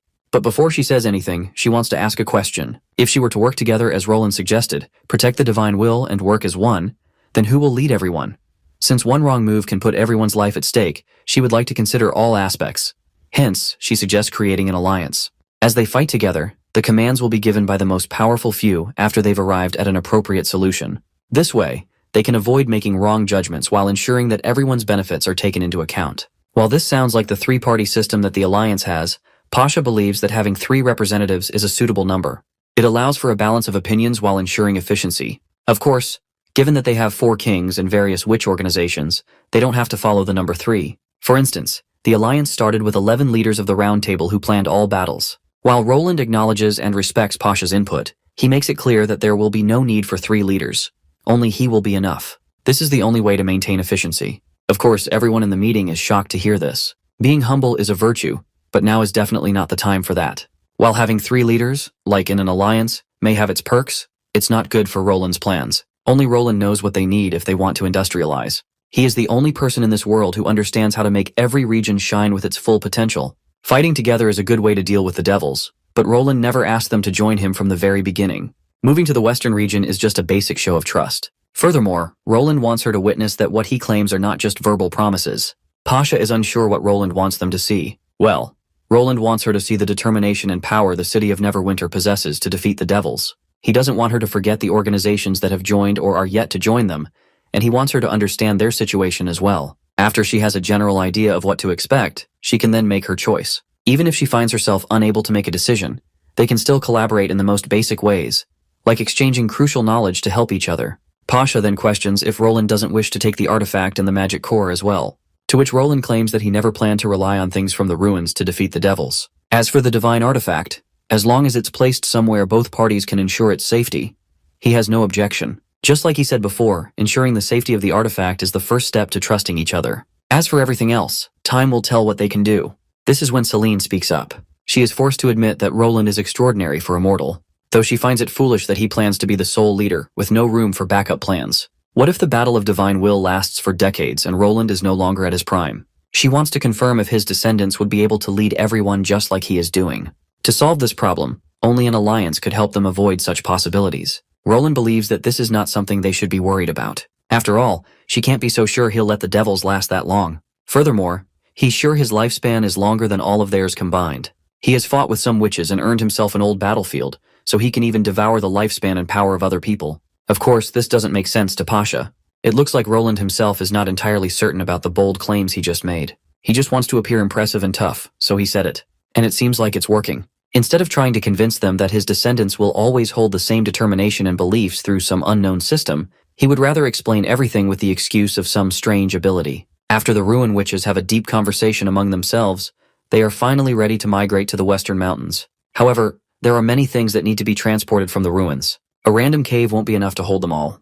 They will need at least a month for this entire process. Furthermore, time is required to build a lab and dungeon in the Western Mountain ranges. So, Pasha hopes that Roland can provide them with the necessary materials. Roland is not sure what Pasha has planned. Originally, he planned to ask Lotus to connect all the caves together using tunnels, thinking that a simple shelter for them would be enough. But they seem to be better engineers than he initially thought. They plan to create a brand new palace within the rocks. This is when Pasha reveals that devouring worms will do the trick. It has a large shell that is similar to the Badland beast, and there happens to be one in the ruins. She claims to have used the same type of shell to sneak into the City of Glow within the Kingdom of Dawn. Of course, the description she provides sounds quite familiar to Roland. Agatha doesn't waste a second and questions her if Pasha was responsible for infiltrating the Devil's Base and devouring the Blackstone Tower. Well, it looks like Pasha has no clue about it. Roland then gestures to Sister Scroll, and she lays out the map.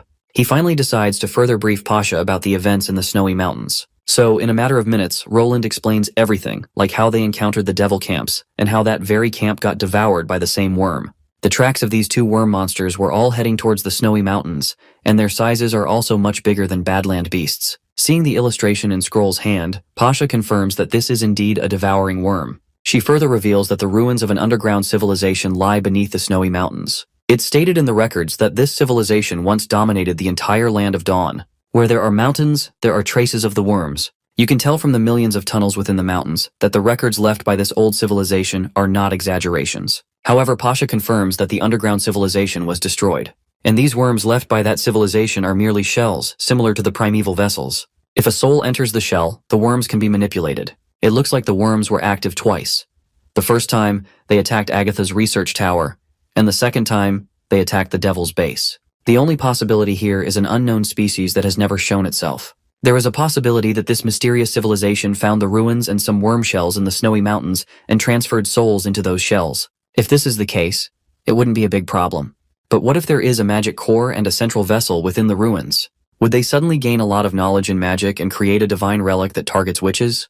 According to the records, the bigger the mountain ranges, the greater the possibility of a huge underground civilization. The Snowy Mountains are not as large as the Impassable Mountain Range or the Dragonspine Mountains, but their main peak is the highest in this region. If there is a large number of shells there, Roland wants to act before it's too late. Pasha also wants Roland to help them explore this peak. If there are functioning relics and the vessels mentioned in the records, it will be extremely troublesome if the enemies get their hands on them. Roland admits that their worries are valid, and he has always wanted to explore the Snowy Mountains in the west. However, due to a lack of transport equipment and a reluctance to send the witches into danger alone, the exploration was delayed. If they can use the devouring worms, it might be a good opportunity.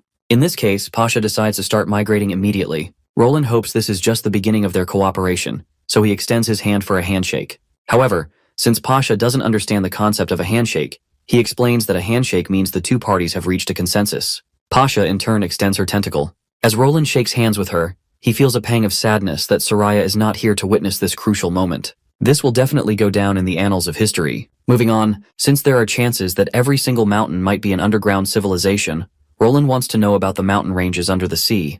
According to the records, the worms were only active within the Land of Dawn, and there are no traces of them within the sea. After all, vessels are often very large and heavy, and they are not made to move in water. After confirming this much, Roland deduces that the suspicious pointed tower from the sea and the telescope have nothing to do with them. However, thinking about the old telescope, always pointing towards the huge stone gate and the piece of land that can only be accessed during high tide, Roland wants to figure out who that belongs to. Perhaps it's a third party that has been hiding in the dark. He hopes that Thunder will be able to find an answer. Later, Wendy comes to visit Scroll. As they settle into the room and enjoy some turbulent drinks, Wendy reflects on Roland's bold declaration about being the only leader. Before this, Roland was extremely approachable, but the witches always worried that he might be indecisive during critical times, or show some sort of weakness that a ruler shouldn't have. Now, it seems like he is even more outstanding than they expected. Not to mention, even though Roland is becoming more and more mature, he still treats the witches and common folks the same way as usual. It almost feels like second nature to him, which is especially abnormal for someone from the royal family. Wendy then reveals that she handed the results of the Wolfheart witches to Roland when the meeting ended. From this point onward, Roland will personally oversee how Blade's abilities can be utilized more efficiently. The reason being that weapons need to be carried by the owners personally at all times. But in that case, Broken Sword would limit freedom. Besides, the enemies won't always launch an attack during her working time, and her sword's aura is not as powerful as gunpowder. Hence, instead of treating her like a weapon, he wanted her to test her compatibility with every witch. Then she may decide who she finds interesting, and things can be taken from there. Instead of treating her like a weapon, he wanted her to test her compatibility with every witch. Then she may decide who she finds interesting, and things can be taken from there. Rather than objectifying witches based on their abilities, Roland seems to prioritize their feelings first. Perhaps that is why Nightingale trusts and supports him so much. Now that Wendy reflects back, she feels glad that she trusted Nightingale's judgment and left the association with her. Anyhow, the two ladies reminisce about the past and have a great time enjoying turbulent drinks. Meanwhile, Roland is also having fun time clapping his best girl. They are talking about the recent discoveries they've made. While Anna always knew that they were not the only civilization in this world, she never expected to discover a brand new civilization beneath the mountains, full of unknowns. Perhaps one day she's sure they will be able to step foot on that piece of land far away. Roland promises her that this day will come. However, Anna questions if he really believes in the existence of a god. The supposed god left them with artifacts and caused all the civilizations to fight against each other. This just makes her feel as if the god is looking down upon them. Roland asks her if she's feeling scared. But contrary to that, she claims to be feeling very fortunate. And the reason for her fortune is that they sent Roland to her. Let them clap each other. And we cut to the next day at the experimental facility. Lucia, Anna, and Roland are there. And it looks like they are working on making a tool that uses electromagnetism to transfer voices using electric currents. That tool is most definitely a telephone. While they are all talking about this nerdy stuff, Nightingale feels out of place as usual. She just disappears into her mist. Later, we get outside, where Roland is about to test the first prototype of this first-generation telephone. The call connects successfully on both ends, and they can hear the sound of the other person. Anna speaks from the other side, saying, "I love you," which causes Roland to blush on the other side. Nightingale, on the other hand, looks utterly heartbroken and devastated. Later, Nightingale returns to her room, hoping to drown herself in remorse with a turbulent drink. That's when Wendy suddenly pounces on her, excitedly asking how many years it's been since they became friends. Nightingale, a little unsure about Wendy's sudden behavior, admits it's been about 4 or 5 years. But more than anything, she just wants to know where her drink is. Instead of answering, Wendy keeps dodging the question, rambling about their long-lasting friendship. Eventually, Wendy confesses that she drank it, which of course explains why she was buttering Nightingale up. Wendy promises to make it up to her next month, while Nightingale, still sulking, decides to indulge in some dried fish, but only to realize that her pouch is empty. Of course, devastation hits her. At a time like this, only dried fish, ice cream bread, and that turbulent drink can bring her comfort. And now, they're all gone.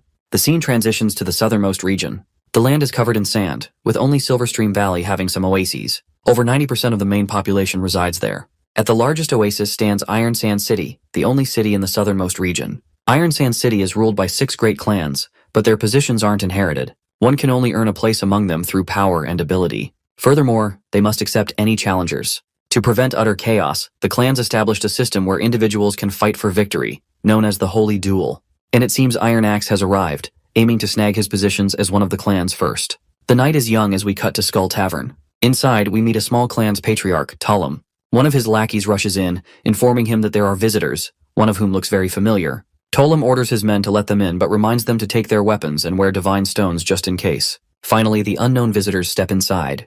And that visitor is none other than Iron Axe.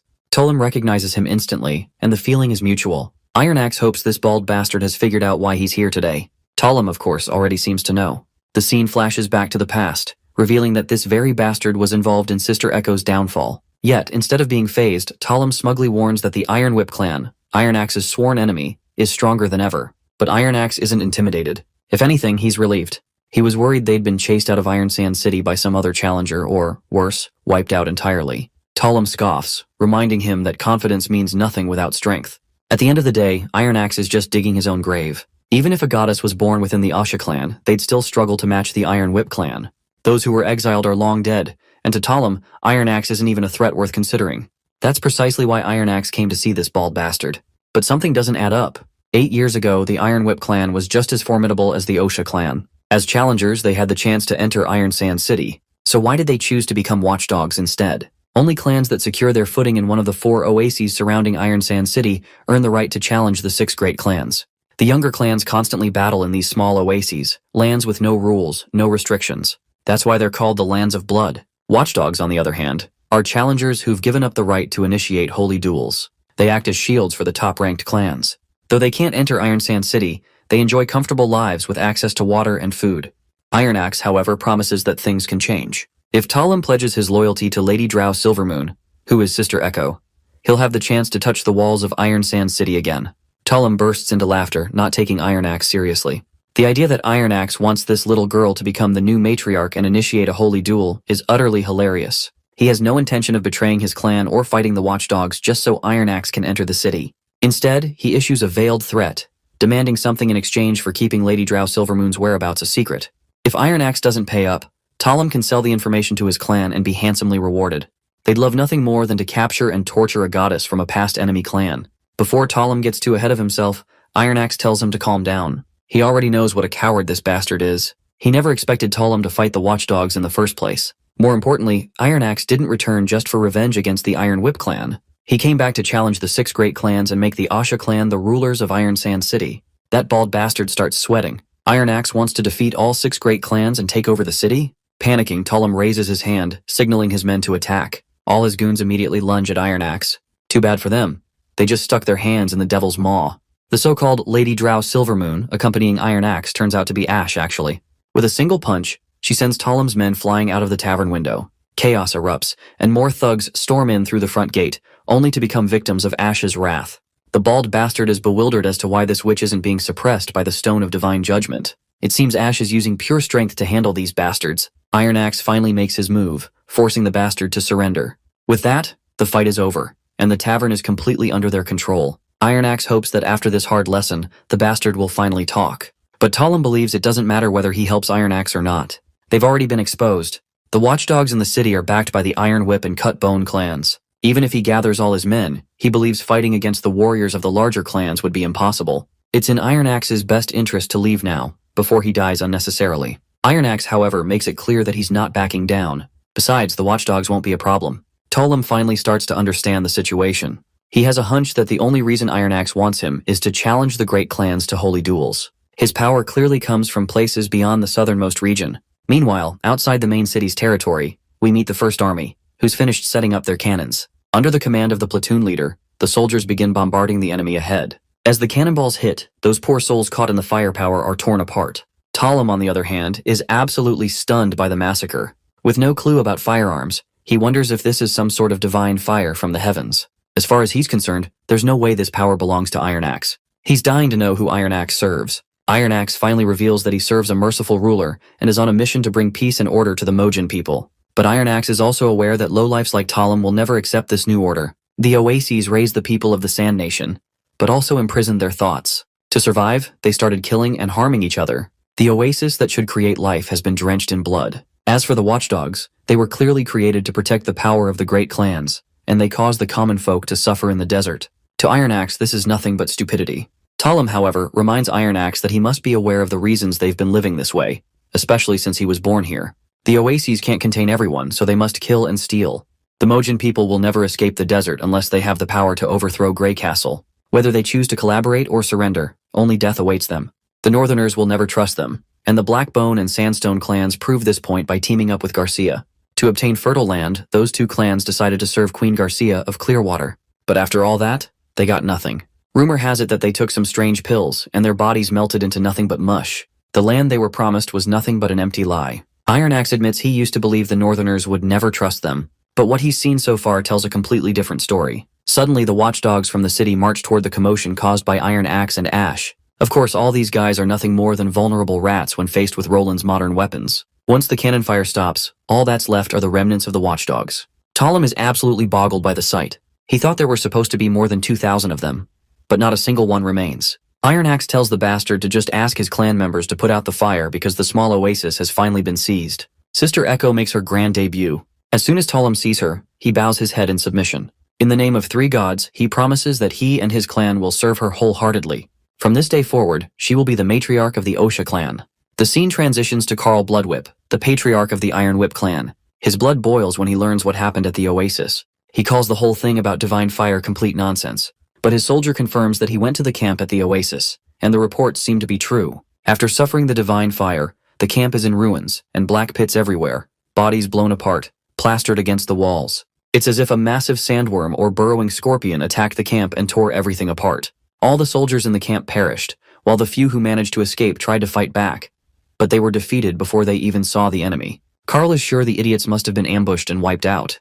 To him, it's normal for watchdogs to be challenged, but it would be extremely unlikely for anyone to challenge the Iron Whip clan. He asks which clan these people belong to. The soldier reveals that they are from the Osha clan. The news shocks the hell out of this overconfident bastard. The soldier further confirms that the flags at the oasis are all showing the Osha clan's symbol, and he even saw the Osha princess, who was once a slave, now standing in the flesh. She's become the new goddess and is gathering more members for her clan. Many Northerners have surrendered to her cause. All of this brutal truth is overwhelming for Carl. As far as he's concerned, goddesses are evil in the eyes of the Northerners, so how could a slave become a goddess and receive their support?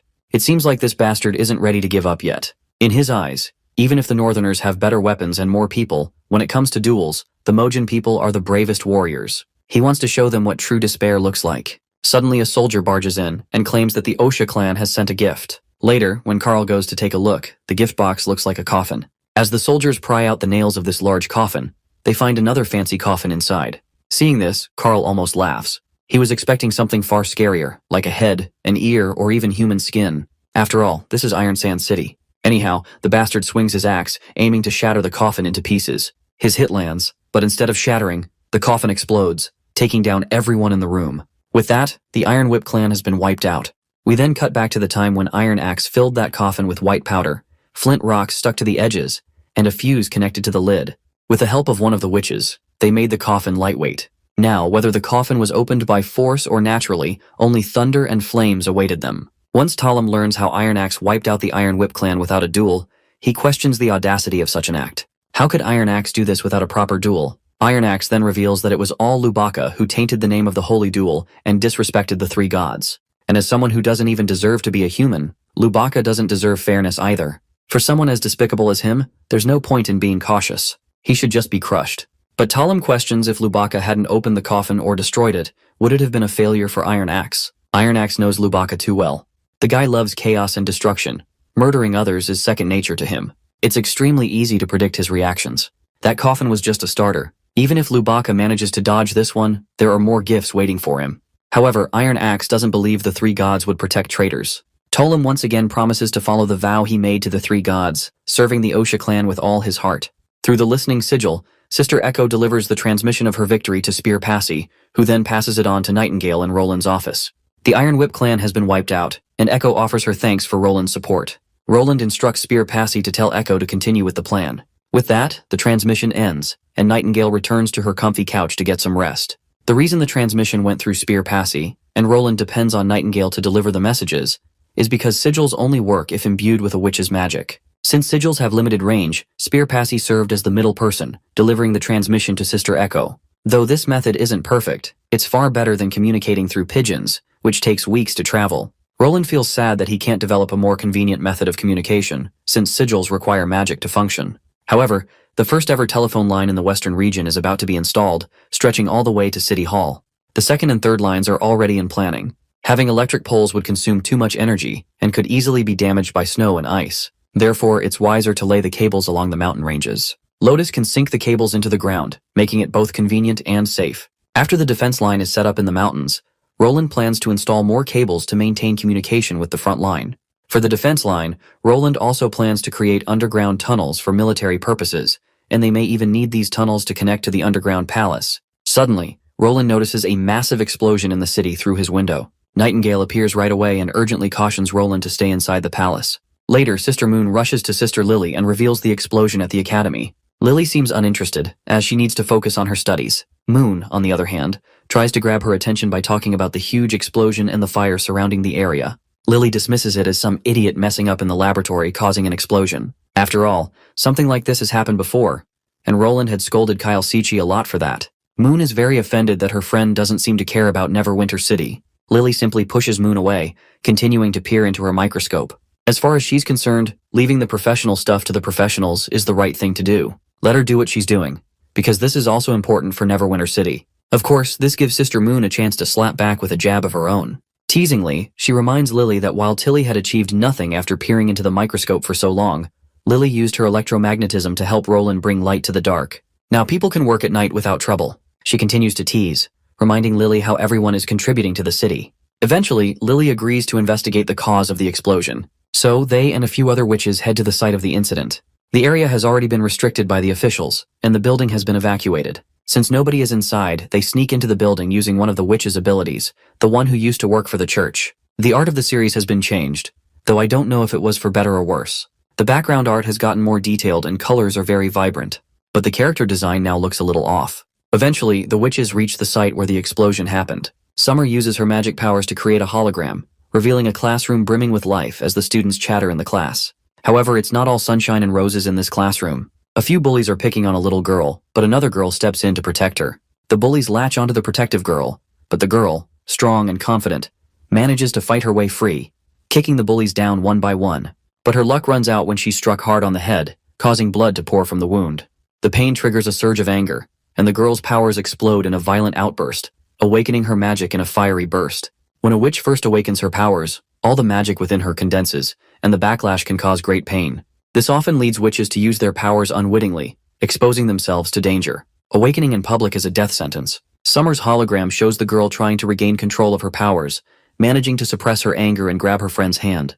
Tilly feels excitement stirring, another witch to join their ranks. Emmy, too, is thrilled and wants to report the new witch's awakening to Wendy right away. But not everyone shares this enthusiasm. Moon, however, seems distressed by the revelation. Before we learn the cause of her distress, all the witches make their way back to the dorms to meet with Wendy. Instead of being praised for their discovery, all the witches are scolded by Wendy for ignoring the restricted signs and entering without authorization. As the girls leave, Wendy remains fuming, still upset about the breach. Meanwhile, Moon stays behind, lost in her thoughts. Finally, Lily, frustrated with Moon's zoning out, drags her into their room and demands to know what's bothering her. Moon hesitates before revealing her fears. The new witch who awakened her powers uses electricity. Lily, initially confused, doesn't understand why this concerns Moon. Moon explains that electricity and electromagnetism are deeply connected, and if this new witch is stronger than her, Moon fears she might be rendered useless to Roland.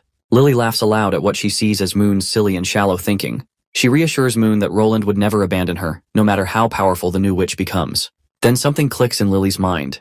The phrase Moon used about electricity and electromagnetism strikes her deeply. Suddenly, Lily rushes to her microscope, an epiphany dawning upon her. Moon, confused and curious, tries to ask her what's going on, but Lily quickly shoos her away, urging for silence. Then, a blinding yellow light erupts from the microscope as Lily makes a breakthrough.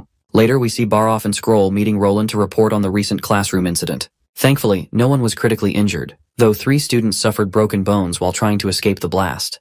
When the teachers heard the explosion, they quickly began evacuating the students. Thanks to Ferlin's calming words, chaos and panic were minimized, reducing the number of casualties. Agatha also froze the fire to prevent further damage to the building. Roland is relieved that the First Army's involvement was used as an excuse to cover up the true danger of a witch's awakening, preventing the public from learning about the risk.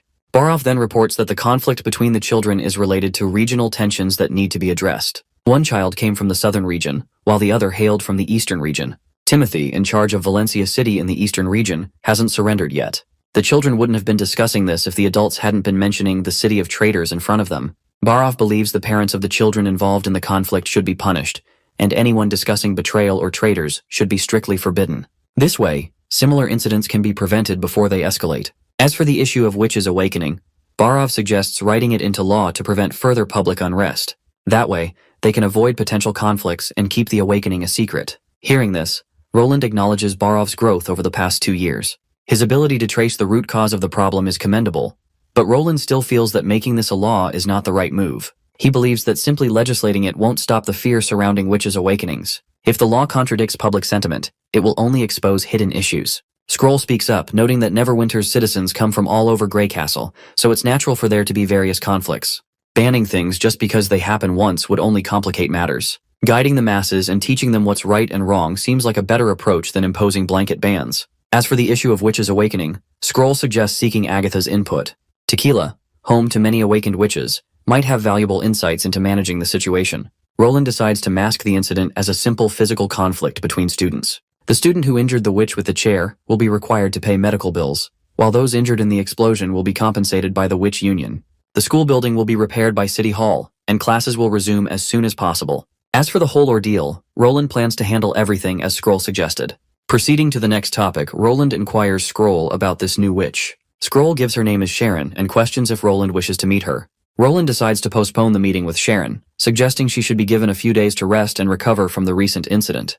The next scene transitions to the hospital. There, Wendy notices Mr. Pine, who seems to be arguing with a couple. Once the couple parts ways, Wendy inquires about them. Pine reveals that the couple are the parents of the new witch.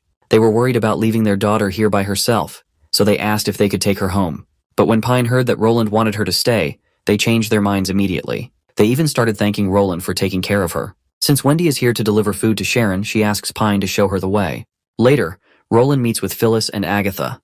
There seems to be something strange happening in the territory. In the last year, only one witch has awakened in the western region, while Tequila had more than 5 times the amount of awakenings. After discussing this with Pasha, they have arrived at a theory that something is stopping the new witches from awakening. Of course, this shocks Roland deeply. We then learn how the magic powers in this world are like tides, constantly changing. During the 2 years after the arrival of the Red Moon, the abundance of magic was at its peak, and a new witch would awaken almost every day. Gradually, the amount of magic decreased, and the time between the 2 red moons can be seen as the drought season. One would have to wait until the months of demons for more awakenings to appear. The abundance of magic peaks once every year. However, one thing to note is that the huge fluctuations of magic continue for hundreds of years. It is almost time for the next red moon, which is why they are noticing more magic fluctuations lately. That being said, there were supposed to be more awakenings, but the opposite is happening. Something must be stopping them from awakening. For a moment, Roland decides to consider Agatha's words as the truth. Since there is nothing they can do about it, Roland decides to take it as a sign that the god is simply taking a short break. After all, no matter how the awakening rates change, their mission of chasing the devils out of the land of dawn remains the same. Furthermore, the reason Roland summoned them was to ask about the damage a witch might cause during her awakening, and what the Alliance in Tequila does in these kinds of situations. Phyllis hints at an 8-minute rule she knows so far. The awakening of a witch doesn't happen without warning. From the moment magic starts to condense in an individual's body, it will take approximately 8 minutes before the condensed magic reaches its peak. Initially, the individual will feel a stinging pain and throbbing heat in their abdomen, and this feeling will grow stronger, until the first backlash occurs. The amount of pain someone will feel differs from person to person. Those with stronger bodies might not even feel much of a change. However, they should still feel a light sting. The 8-minute rule states that if the witch announces to everyone that she is about to awaken, all the people around her must immediately leave her side. If mortals get injured during the awakening because they didn't take cover, they are not entitled to compensation from the Alliance. However, if certain infrastructure is damaged due to the awakening, the Alliance will pay for it. Roland finds this a very creative way of handling the situation. However, this will only work under the condition that people are familiar with witches. When a young girl feels random pain, her first reaction should be that an awakening is about to take place, not that she just ate something funny. Roland then questions what happens if the witch fails to announce it, to which Phyllis responds that the new awakener may be punished physically or fined, depending on the damage done. However, these incidents are rare, since only a few witches awaken as combat witches with overwhelming powers. But thinking about it, Roland realizes that this is no longer an era where witches are above humans. So he may not be able to use this method 100%, but it is still very effective at one thing. It spreads the idea that witches are born from humans, and regardless of whether one would like to accept it or not, every underage girl might turn into a witch one day. With that rule, witches and humans can be on equal footing, and the city hall can take care of any damages caused by not announcing the awakening. Those who become injured despite the announcement are in the wrong. If he were to create a set of rules that governs the actions of witches, just like traffic rules, everyone could follow them and avoid accidents. This way, many conflicts could be resolved. We then cut to the hospital where the newly awakened witch is staying. Miss Nana is also there with Sharon. Wendy enters and asks the girl about her well-being, to which Sharon claims that she feels like something new is inside her body now, and Anna assures her that it's just magic. Sharon isn't sure if being a witch means magic hurts all the time. While placing the food box down beside her, Wendy assures Sharon that once she learns to wield her power, it will become a part of her, just like any other limb of her body. As soon as the lid is opened, the aroma of the mouth-watering food fills the air, bringing immense joy to the little girl. Seeing how happy Sharon looks, Wendy reflects on how food is always enough to win anyone's heart. This is precisely why Roland always holds banquets whenever new witches are found. The little girl devours the food like a hungry wolf, and in no time, she finishes the entire box. Wendy then asks Sharon about her friend, the one she was trying to protect, wondering if she ever came to visit her here. Sharon sadly shakes her head. After all, she herself is a southerner, just like her bullies, so there is a high chance that the girl hates her just as much as she hates them. Wendy is surprised to realize that Sharon is also from the southern region. Initially, she had assumed Sharon only helped that girl because they were both from the eastern region. However, Sharon claims that regional origins don't matter since the conflicts of nobles do not involve them. Those typical bullies were simply looking for someone to pick on, and that eastern girl happened to be an easy target. To Sharon, wrong is wrong. If no one is willing to take a stand against it, then nothing will ever change. Wendy is astonished to hear such thoughtful remarks from a girl of her age. It seems Roland had been worrying for nothing, as this girl does not need Wendy's counseling at all. Just one glance at Sharon's face is enough to tell that she is certain of her choices. The scene cuts to the castle, where Roland is surprised to learn that Sharon has already come to terms with the fact that she has awakened as a witch. What's more, she is now ready to become a part of the witch union. She wishes to become like Nana someday. Roland can tell that she is an outstanding child for her age. At 15 years old, her magic vortex is ranked between middle and upper levels, almost on par with some of the adult witches from Tequila. The one who compared her to the witches of Tequila is Phyllis, who is always the most enthusiastic when it comes to testing new witches. Sharon's ability allows her to generate electric currents. With a small amount, she can light up bulbs, though she often burns them out. When she channels a great deal of electricity, her currents become like thunder, capable of penetrating wooden planks or melting metal. However, by exerting herself too much, she drains her energy quickly. In terms of consistency, she is not as stable as Moon's ability to generate power. In conclusion, she is classified as a battle-type witch, though she also has potential in production lines. Since she has just awakened her powers, she is still struggling to control them properly. Roland is certain that Sharon has plenty of potential to surpass her current limits. Once she understands the concepts behind electric currents, she will improve by huge margins. Not to mention, her powers will naturally grow stronger as she approaches adulthood. He looks forward to her breakthrough. For now, Roland decides to let her focus on training while also receiving an education. With that, Wendy is dismissed. As she walks away, Roland considers how Sharon's strong sense of justice makes her a great candidate for the law department. The thought of a young girl manipulating electric currents while patrolling the streets, ready to capture offenders, is certainly an amusing one. Basically, she could be the Batman of Neverwinter City. Later, as Wendy walks toward her quarters, Maggie and Lightning come flying toward her with urgent news. Apparently, Lily has produced an overwhelming amount of mushrooms, filling an entire room to the point of overflowing. She achieved this feat using her magic. Nightingale and Anna also arrive at the scene, and with their combined efforts, they manage to obliterate the overgrown mushrooms. Later, Roland learns that Lily's new ability allows her to duplicate microorganisms she observes under a microscope. When she underwent her evolution, she just so happened to be looking at the spores of birdkiss mushrooms. Lily admits that she doesn't fully understand her abilities yet. The room was filled with mushrooms before she even realized what was happening. Roland pats her head and decides to hold a mushroom feast that night. The scene then cuts to the southern region, a place where flames burn eternally. Even the chilling winds of the months of demons fail to reach this place. Seeing the scorching heat, Andrea has no doubt why this land is called Searing Flame Island. She hadn't expected the southernmost region to have such an unusual place. Ash shares the same thoughts. The heat here is so intense that one could lose all the moisture in their body within 2 days. This place is actually a designated battleground where warriors from various Sand City clans fight to showcase their strength and glory. It appears to be rich in oil and gas reserves, which is why the land is constantly aflame. However, to the native people, this place is a sacred battlefield where they can impress the gods with their combat prowess. Let's not forget about Talim, that baldy bastard. Every now and then, he'll have a few inner monologues that give us glimpses into his character development.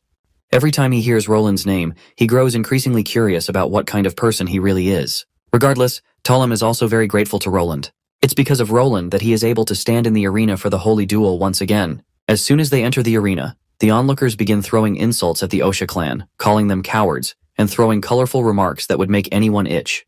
These people are from the feisty Cut Bone clan. Talim can't help but feel sorry for them, because they haven't yet realized that they are nothing more than stepping stones for the Osha clan's goddess. Then, the leader of the #1 clan, Wild Flame, steps forward.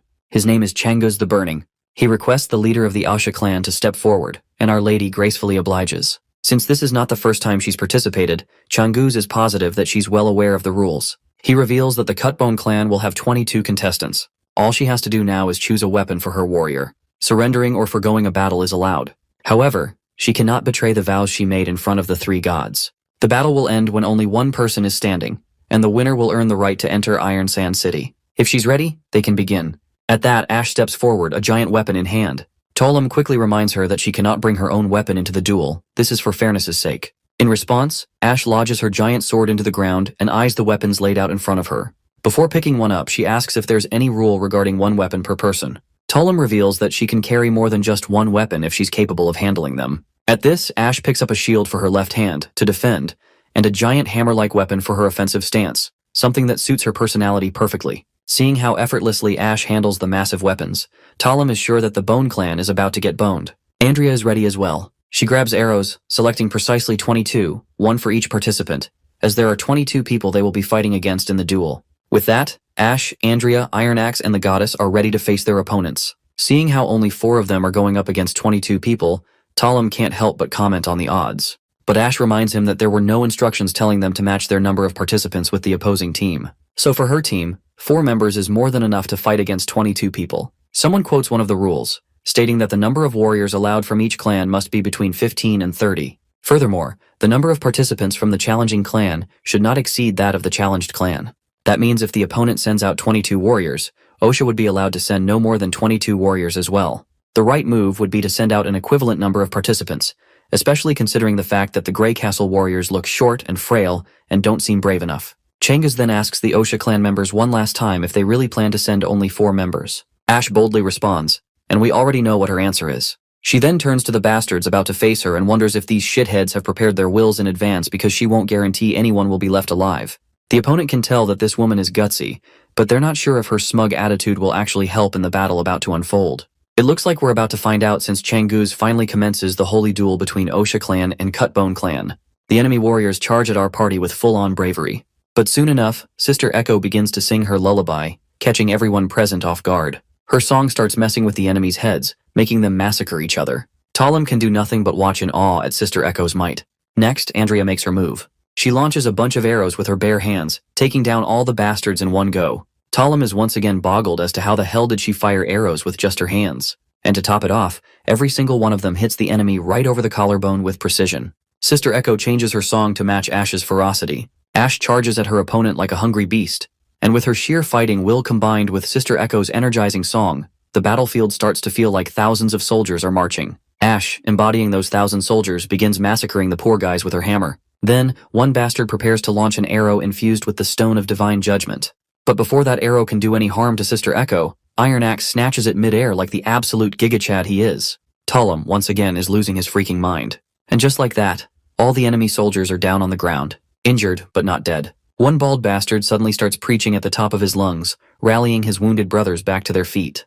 They all eventually get into formation, preparing for their ultimate move. The baldy at the front makes it clear that the warriors of Cutbone clan are not afraid of death. They are willing to sacrifice their lives in this holy duel, but they will not die in vain.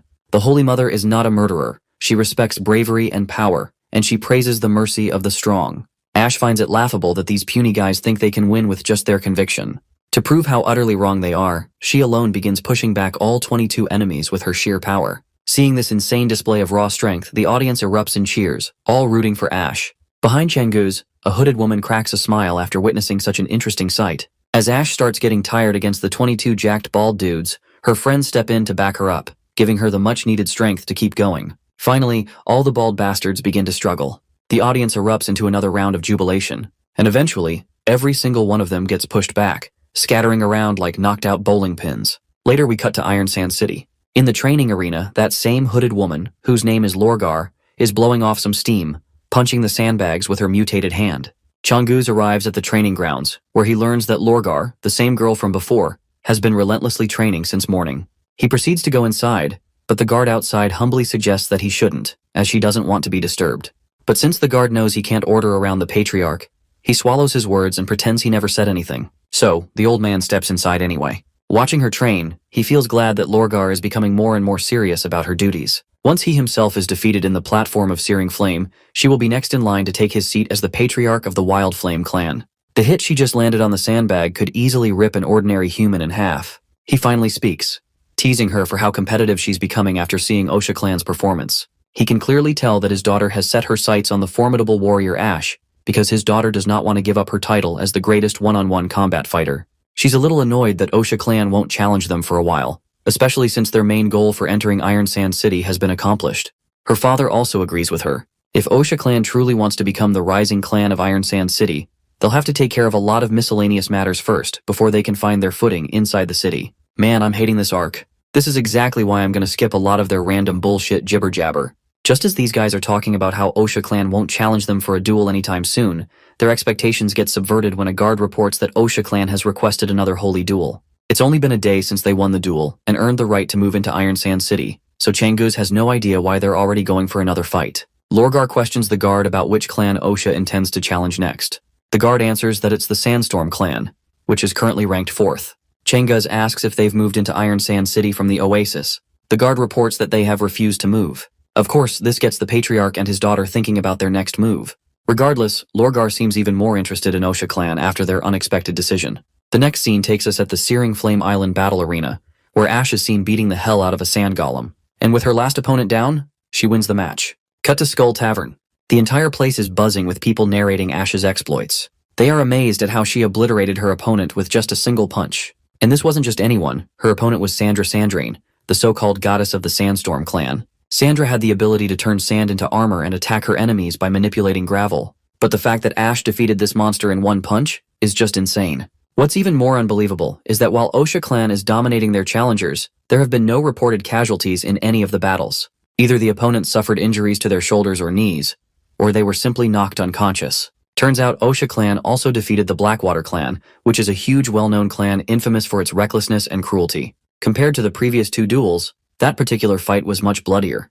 But still, no one died. As the tavern continues hailing Osha clan's might, Tullum suddenly stands up and generously offers free drinks to everyone from Osha clan. Everyone is now even more hyped, rooting for Osha to win their next battle as well. It is then that a guy rushes into the tavern with shocking news. He reveals that nobody fought because the Wild Wave clan willingly forfeited their position. Cut to Sister Echo and Iron Axe. They literally did not expect Wild Wave to forfeit like this. But in one way or another, Sister Echo is glad. Wild Wave settled for third place, meaning they won't have to fight them. Because if they had done, things could have gone drastically different as Ash had already been stained with blood. At that moment, Ash enters the tent, revealing that most of the blood belonged to her opponents. Her minor injuries aren't enough to hinder her performance. Besides, Sister Leaf's herbs are working wonders, so most of the deeper wounds have already started scabbing. Andrea chimes in, explaining that transcendent witches have always had strong physiques. After all, their brains don't need nutrients. Their muscles grow at an alarming rate, and most importantly, their faces can't get any thicker. She also mentions that people have no idea what Ash went through while hunting down the church alone. She hid in places even rats wouldn't go and survived on rotten flesh. If that wasn't enough to kill her, then a few wounds are nothing for Ash. As Ash reclines in her chair to rest, Iron Axe can't help but admire her. This is what a true warrior is supposed to be. Sister Echo then asks what's their next move should be. Roland's original plan was to create legendary battles, generate as much publicity as possible, and have the entire desert narrate the exploits of Osha clan's warriors. Iron Axe then reveals their next step. Defeat the Wildflame clan. And after that, Sister Echo will have to preach the script Roland prepared in front of everyone. Hearing this, Sister Echo feels a little anxious. She is not sure if the Sand People even believe Roland's words. Iron Axe reassures her not to worry. After all, even Roland isn't expecting miracles. He knows that changing people's minds and gaining their trust will take time. Tullum suddenly enters the camp, bringing great news. The Wildflame clan has accepted the duel. But there's a catch.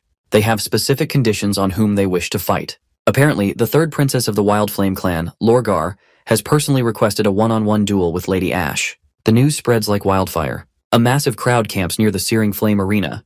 They might not be able to witness this legendary battle firsthand, but at the very least, they'll be the first to hear the results. Most of them are pumped that the princess of Osha clan has finally returned to take her revenge. Without further ado, we cut to the Searing Flame arena. The crowd goes absolutely nuts seeing Ash step onto the stage, representing the Osha clan. From the Wildflame clan's side, Lorgar steps forward, the strongest goddess of the southernmost region. People are hyped beyond belief. This is a battle between the strongest warriors of the north and south, with no weapons, armor, or any tools allowed, including divine stones. The Sand People respect true warriors, and here, both fighters are free to unleash their full strength before the three gods. As Lorgar pulls back her hood, Ash immediately mistakes her for having dog ears, which mildly annoys Lorgar. Her ears are those of a wolf. Still, Ash takes note of something else.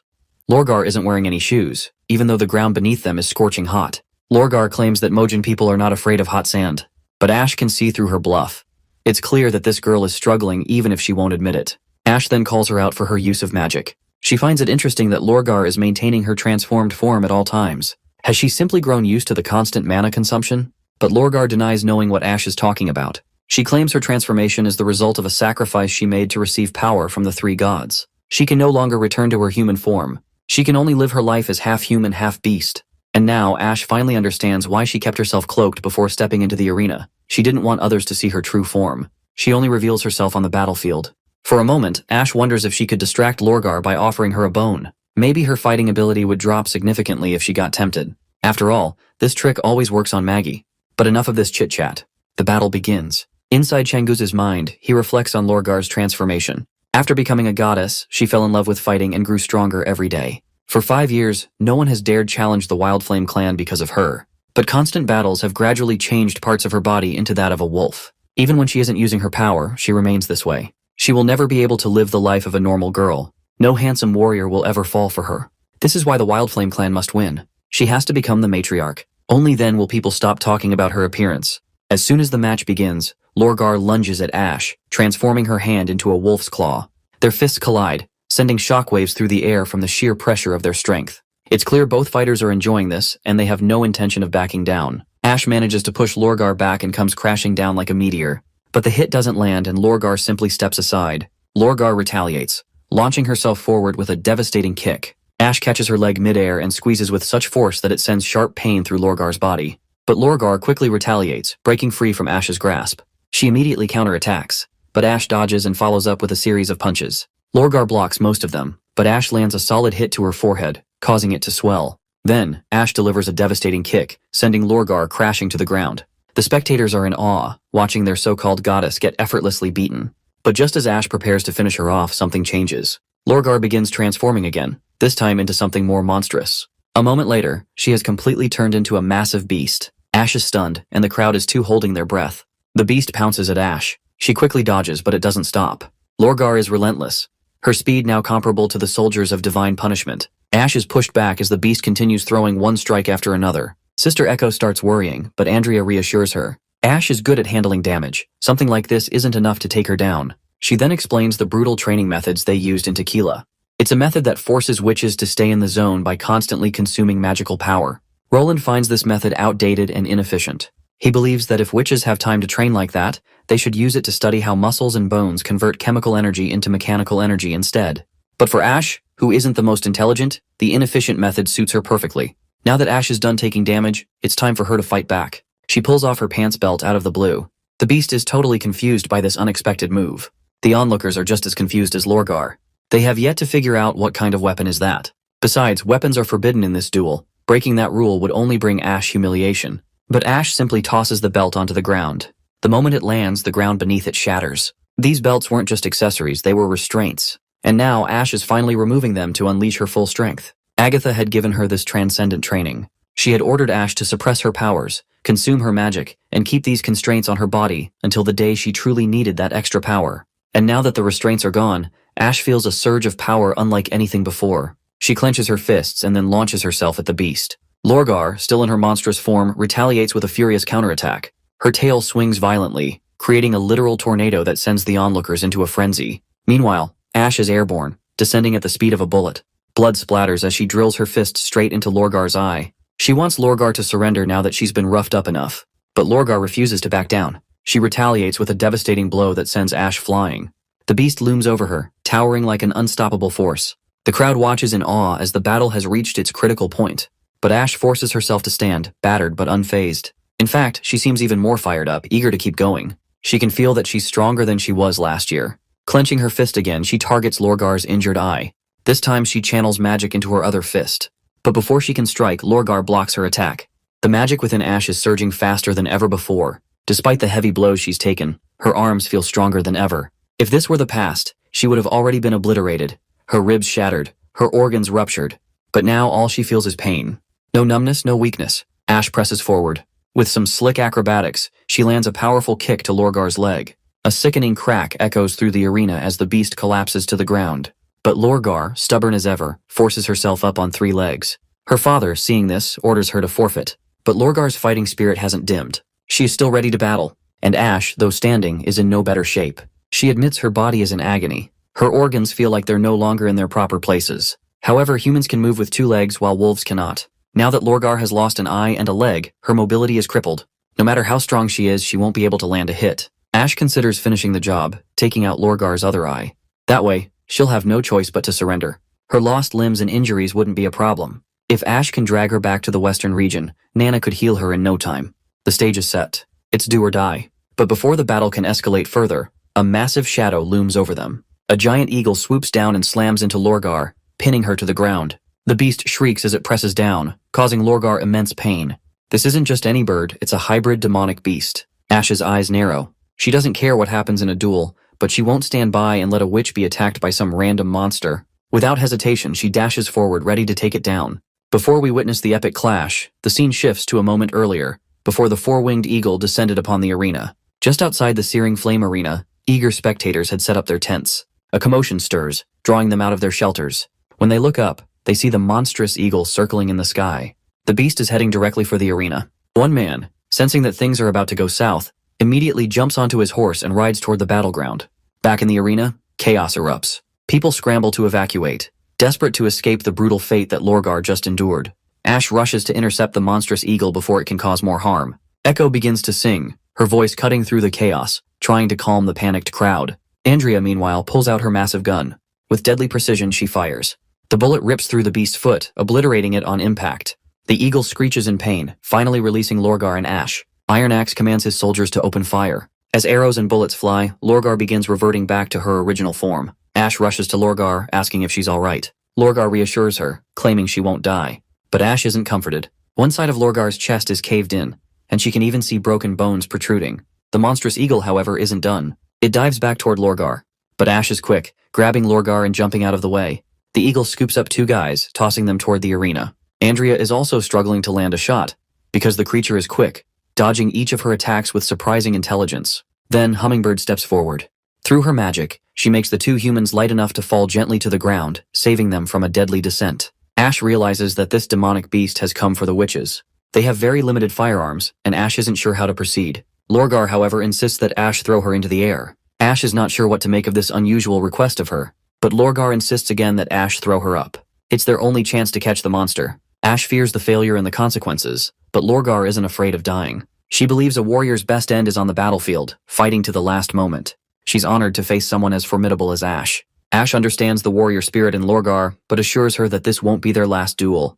Lorgar isn't so sure, admitting that even if she survives, her fractured body won't allow her to fight like she used to. But Ash isn't concerned about that.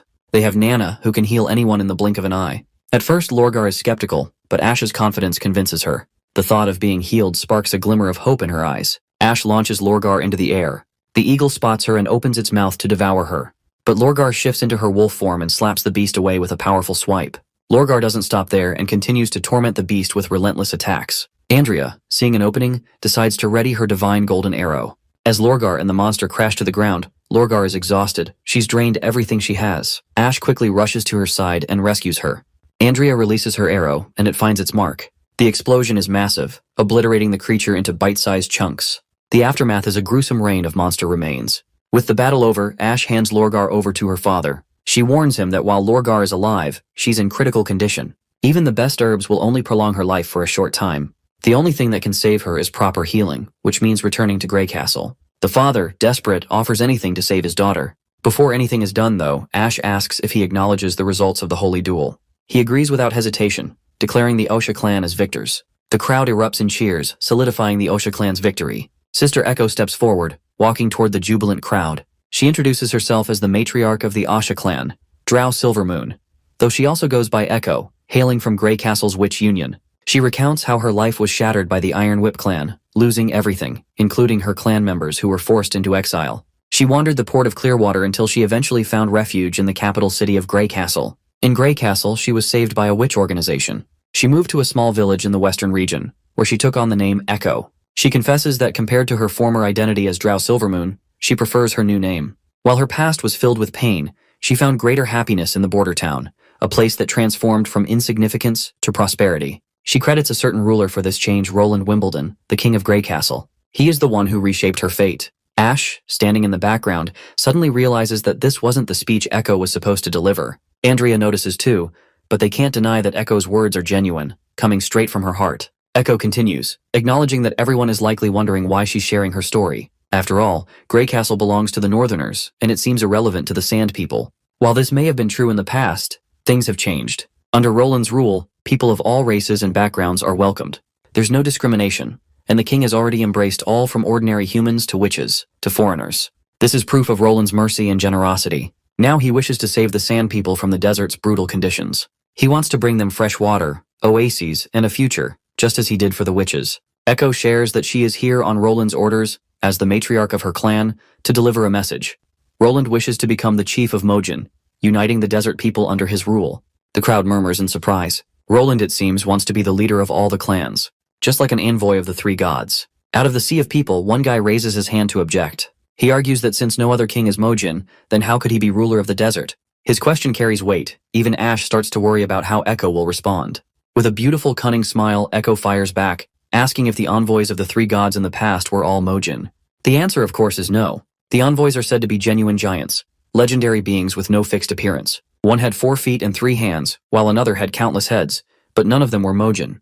But the loudmouth continues to object. This time he claims that the law of the envoys states that someone can only become the master of the southernmost region if they can create countless oases and impose extreme hunger, thirst, and death on the people. He questions whether the king Echo speaks of is capable of such a feat. First, Echo makes it clear that Roland can't turn the southernmost region into a land filled with greenery. However, he is willing to welcome all the sand people into Grey Castle. Once there, they can live next to lakes and forests. No one will ever have to suffer from thirst or sandstorms again. That's the promise Roland has made. He will provide them with a new oasis, and that oasis is the north. It will forever be filled with an abundance of resources and riches. Tolum finally understands the true plans of the Osha clan. They never came seeking something as trivial as revenge. They came to usher in a new order. Yet, the patriarch of the Blackwater clan continues to dismiss Echo's words and refuses to acknowledge any validity behind them. He reminds everyone of what happened to the Blackbone clan and the Sandstone clan. They believed in the words of Garcia, and both met tragic ends. According to him, all the Sand people will only end up with as much land as they can grasp, forced to fight for territory just like in the southernmost region, and ultimately serve their conquerors. But his words fall on deaf ears. No one seems to share his cynical view. Tolum knows why.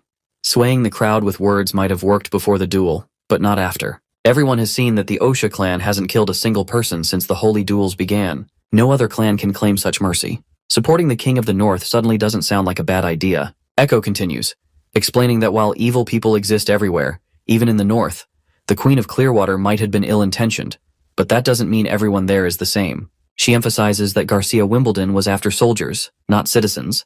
That's the key difference between her and Roland. That's why she eliminated Blackbone and Sandstone, the 2 strongest powers. Roland is different. He sees the Sand people as his own. Anyone, regardless of their clan or strength, can enter the kingdom of Grey Castle. He doesn't require the Sand people to make sacrifices. No enlightened ruler would stand idly by while his people die unnecessarily. Changus then asks what price they must pay to join the North. After all, nothing in this world is free, so why should Roland help the Sand people without receiving something in return? Though, whatever the price, the old man is willing to accept it. Sister Echo reassures him that Roland only asks for a simple favor from his people, which is that they work. She proudly announces that all he wants is for his people to work for their king and themselves. He wants his people to earn salaries, improve their quality of life, receive education, and raise their children. These are the things he longs for. Roland believes there is a path in this world that doesn't require constant killing and suffering. No more will Sand people shed blood, sweat, and tears for oases that might vanish one day. She asks them if they want to wait for tear deaths, or do they want a happy ending that promises prosperity for all. Of course, the crowd erupts in unison, wanting to live with her, and they all beg her to take them there. Iron Axe feels proud of Echo for finally doing what needed to be done. Echo further assures them that time will eliminate any lingering doubts. She urges everyone to start packing immediately. They will gather at the small oasis, and those who haven't decided yet need not worry. They can weigh their options and come to a final conclusion. She promises that some will be led to the north and given a nice place to settle. As long as everyone follows Grey Castle's laws, Roland will protect them. All the men drop to their knees, ready to serve the chief. Later, we cut to Neverwinter, where Roland receives the good news. The Sand people are willing to follow the Northern King. Roland couldn't be happier that taking over the southern region has been a success. Later, Roland then calls Nana, Maggie, and Lightning. He wants them to take a trip to Iron Sand City, as there's a report of a witch who's been mortally wounded and needs Nana's healing touch. He instructs them to be ready tonight as they'll set off tomorrow. He doesn't want them to rush, only ensuring they arrive at Fallen Dragon Ridge tomorrow night and Iron Sand City the day after, where Ash will meet them. While Lightning and Maggie are excited about the adventure, Lightning protests that Roland shouldn't explore the snowy mountains without her. If he did, she'd cry all day for missing such a great adventure.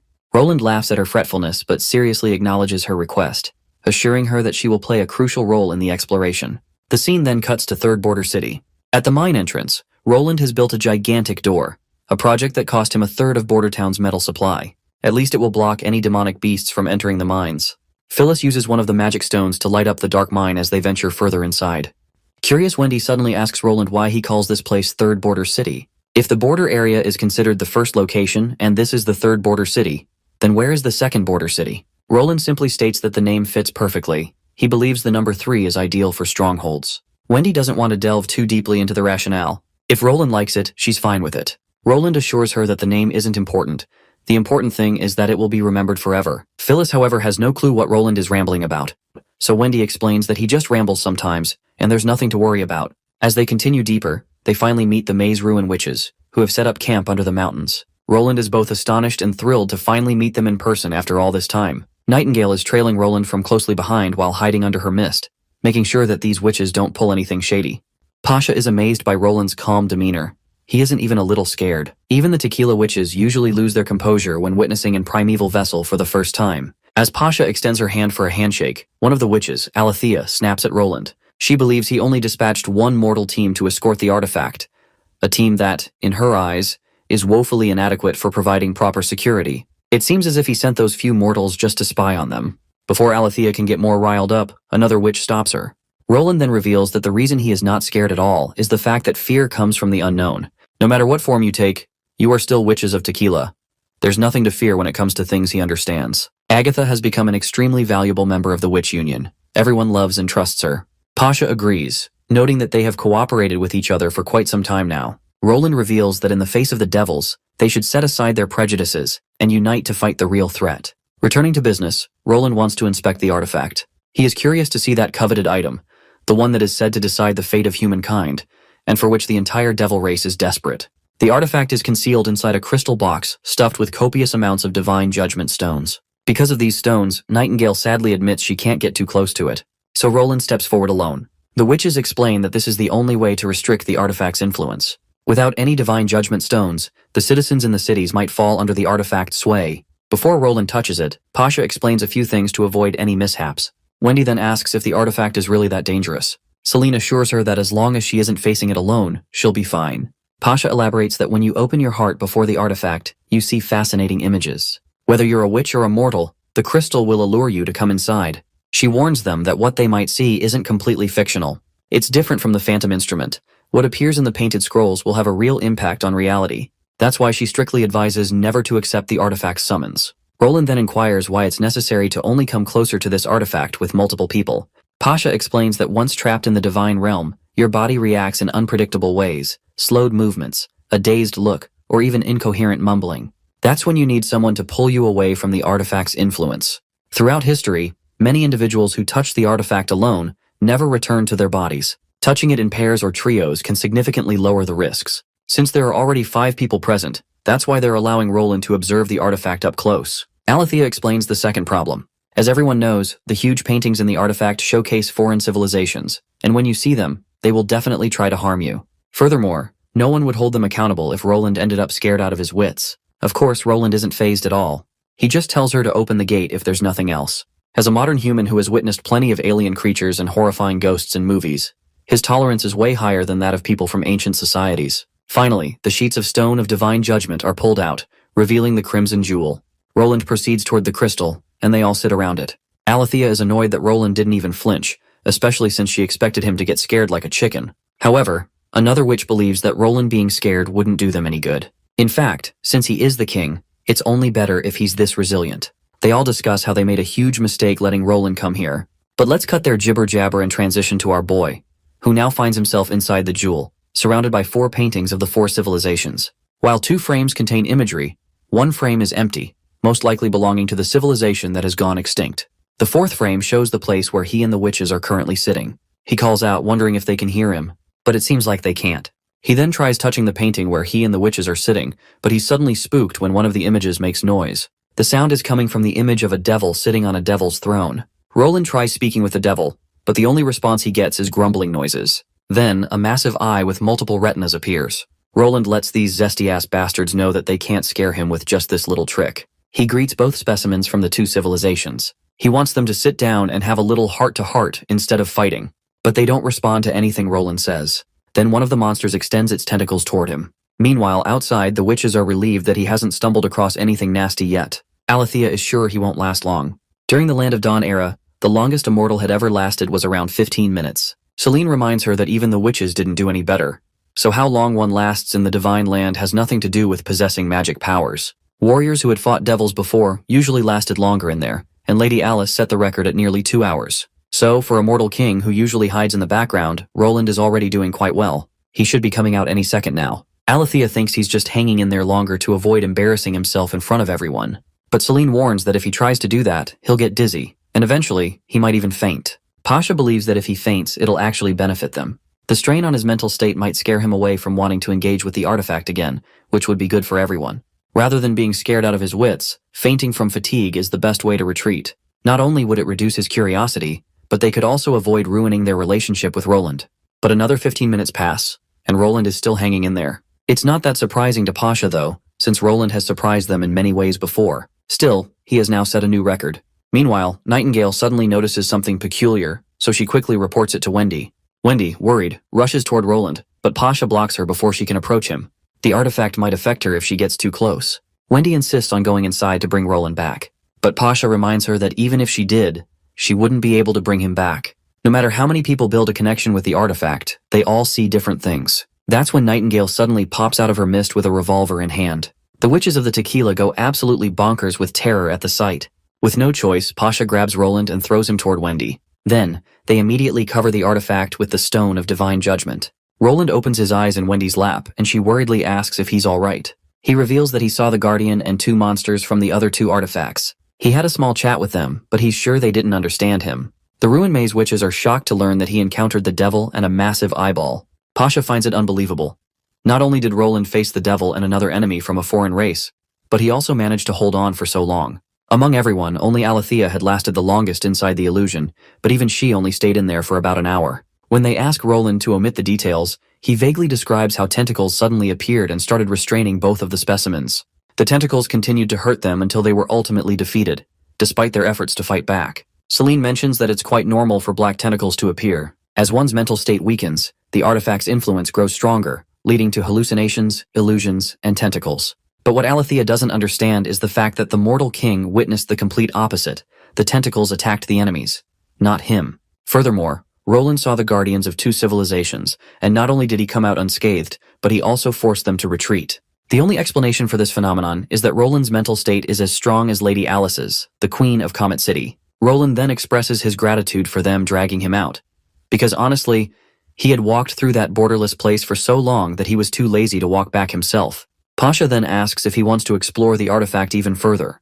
Roland shakes his head with no. There are only 4 paintings in there, and no matter how much he stares at them, nothing will change. Now he wants to see the central vessel next.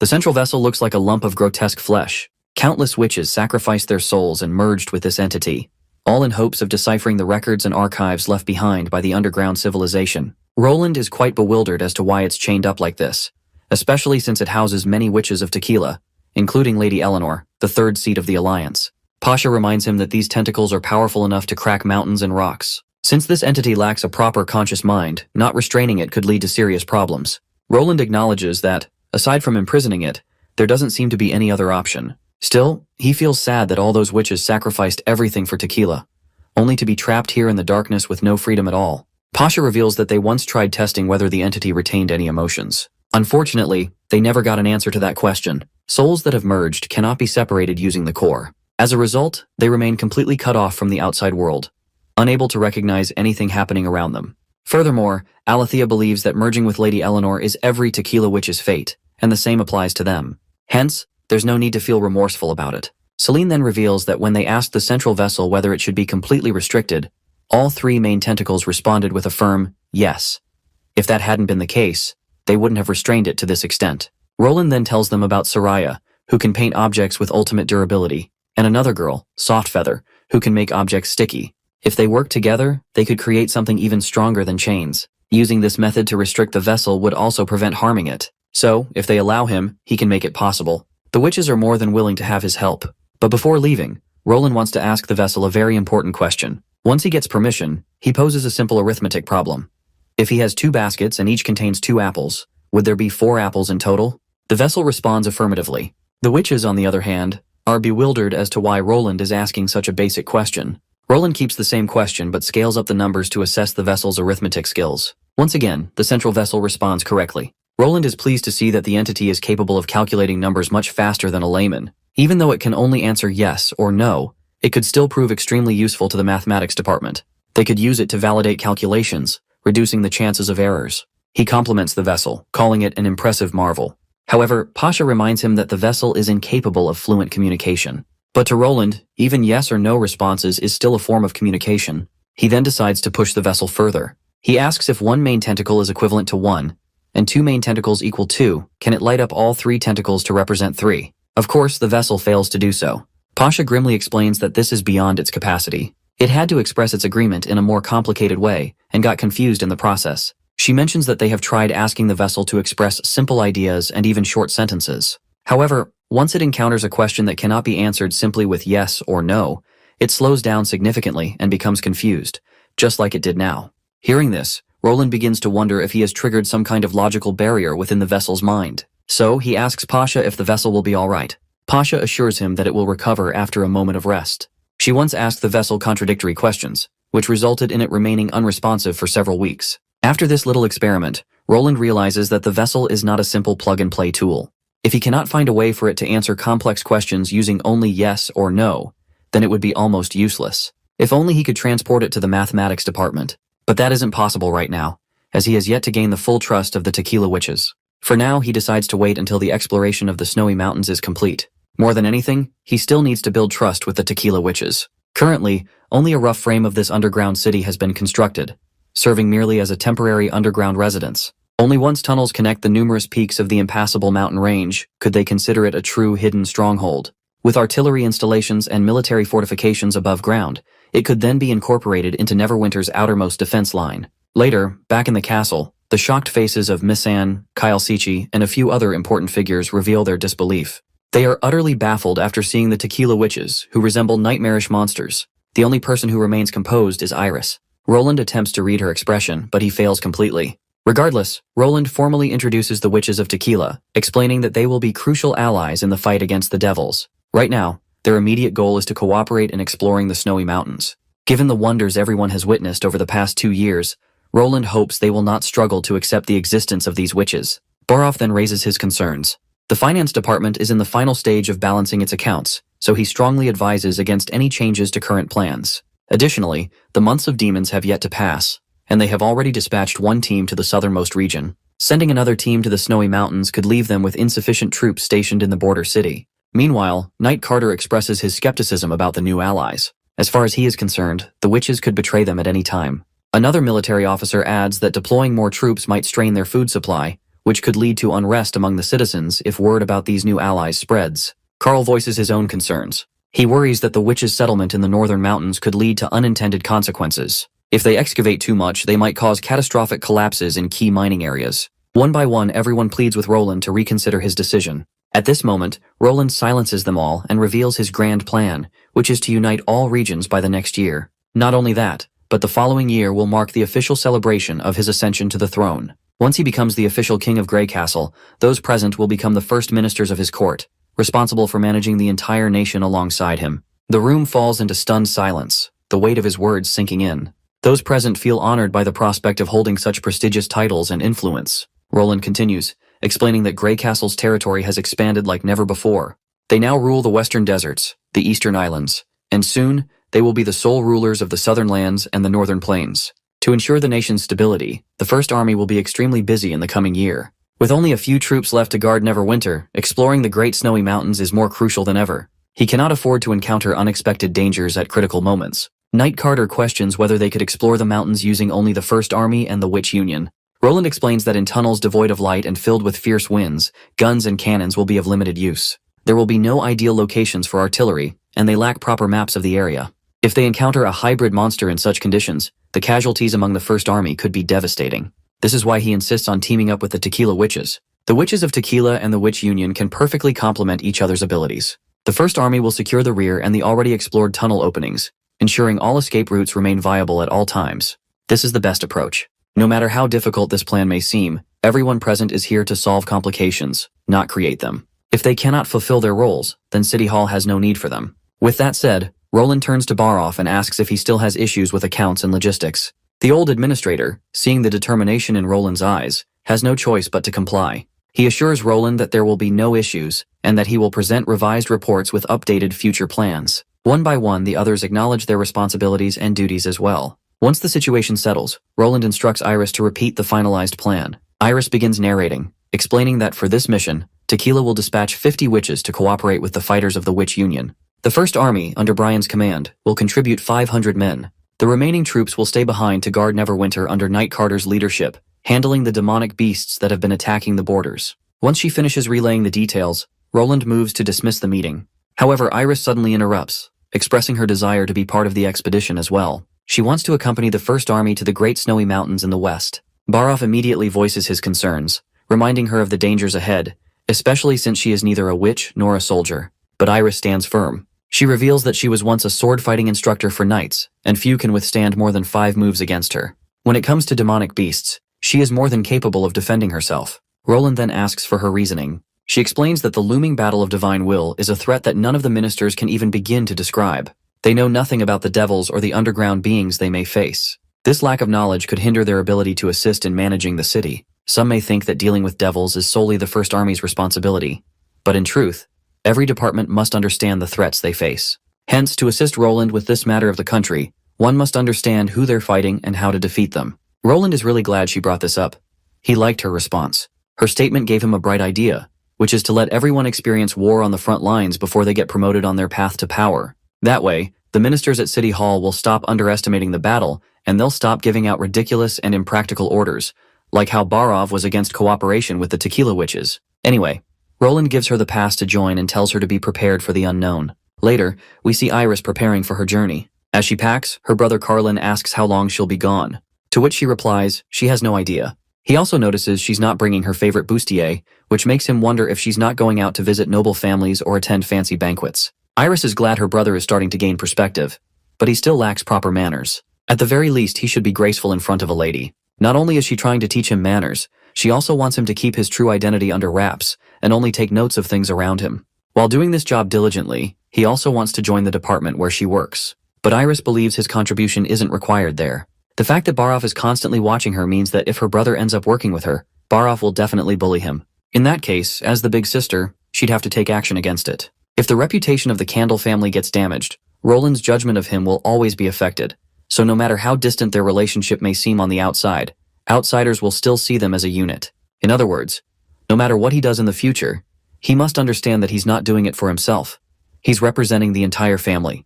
Her brother thinks for a moment and promises to keep it in mind. She reflects on how her brother is clumsy and weak, not quite fitting to become the next heir of the family. But that doesn't matter, as the concept of nobility doesn't exist in the new government. She's sure her brother understands why they stayed in the city of Neverwinter. Her brother then asks where she's going and for how long, because he doesn't want to stay alone in this big place. She frowns at his insensitive remark, especially since he's the one who wanted such a big house, forcing her to spend 500 golden royals. Anyway, she reveals that where she's going is currently a secret. But if he wants to be part of this secret, he'll have to pay for it.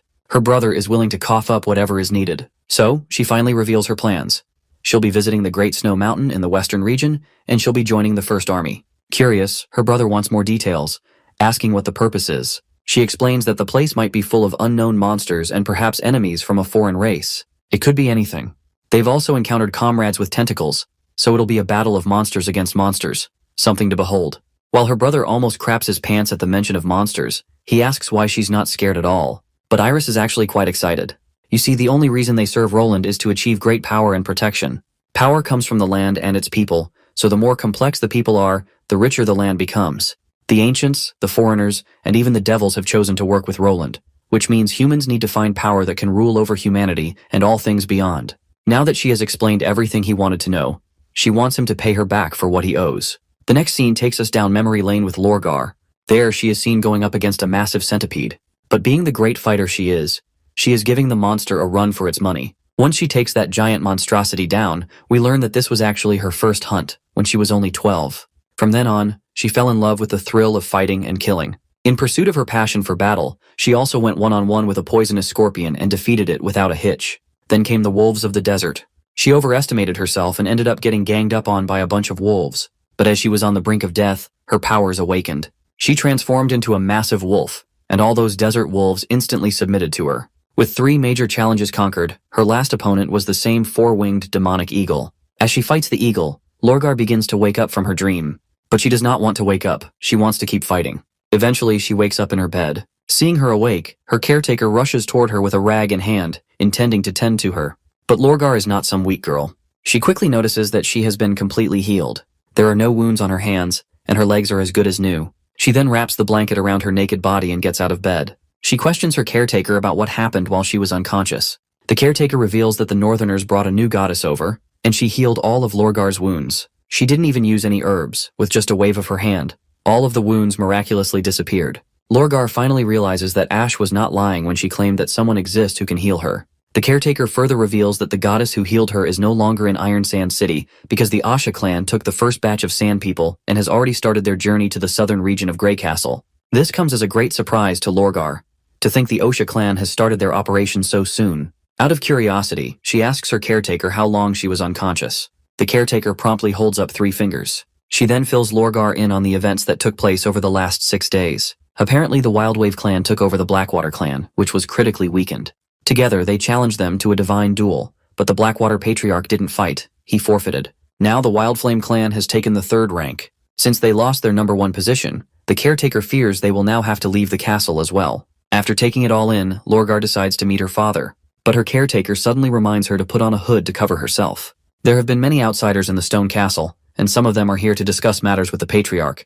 But Lorgar refuses to wear the hood. She is done hiding. She remembers her father's words, how he wanted her to hide her animal traits from the public eye because, as head of the clan, she might attract a lot of unwanted attention. But Lorgar is done hiding. She does not care if she looks different from a normal human.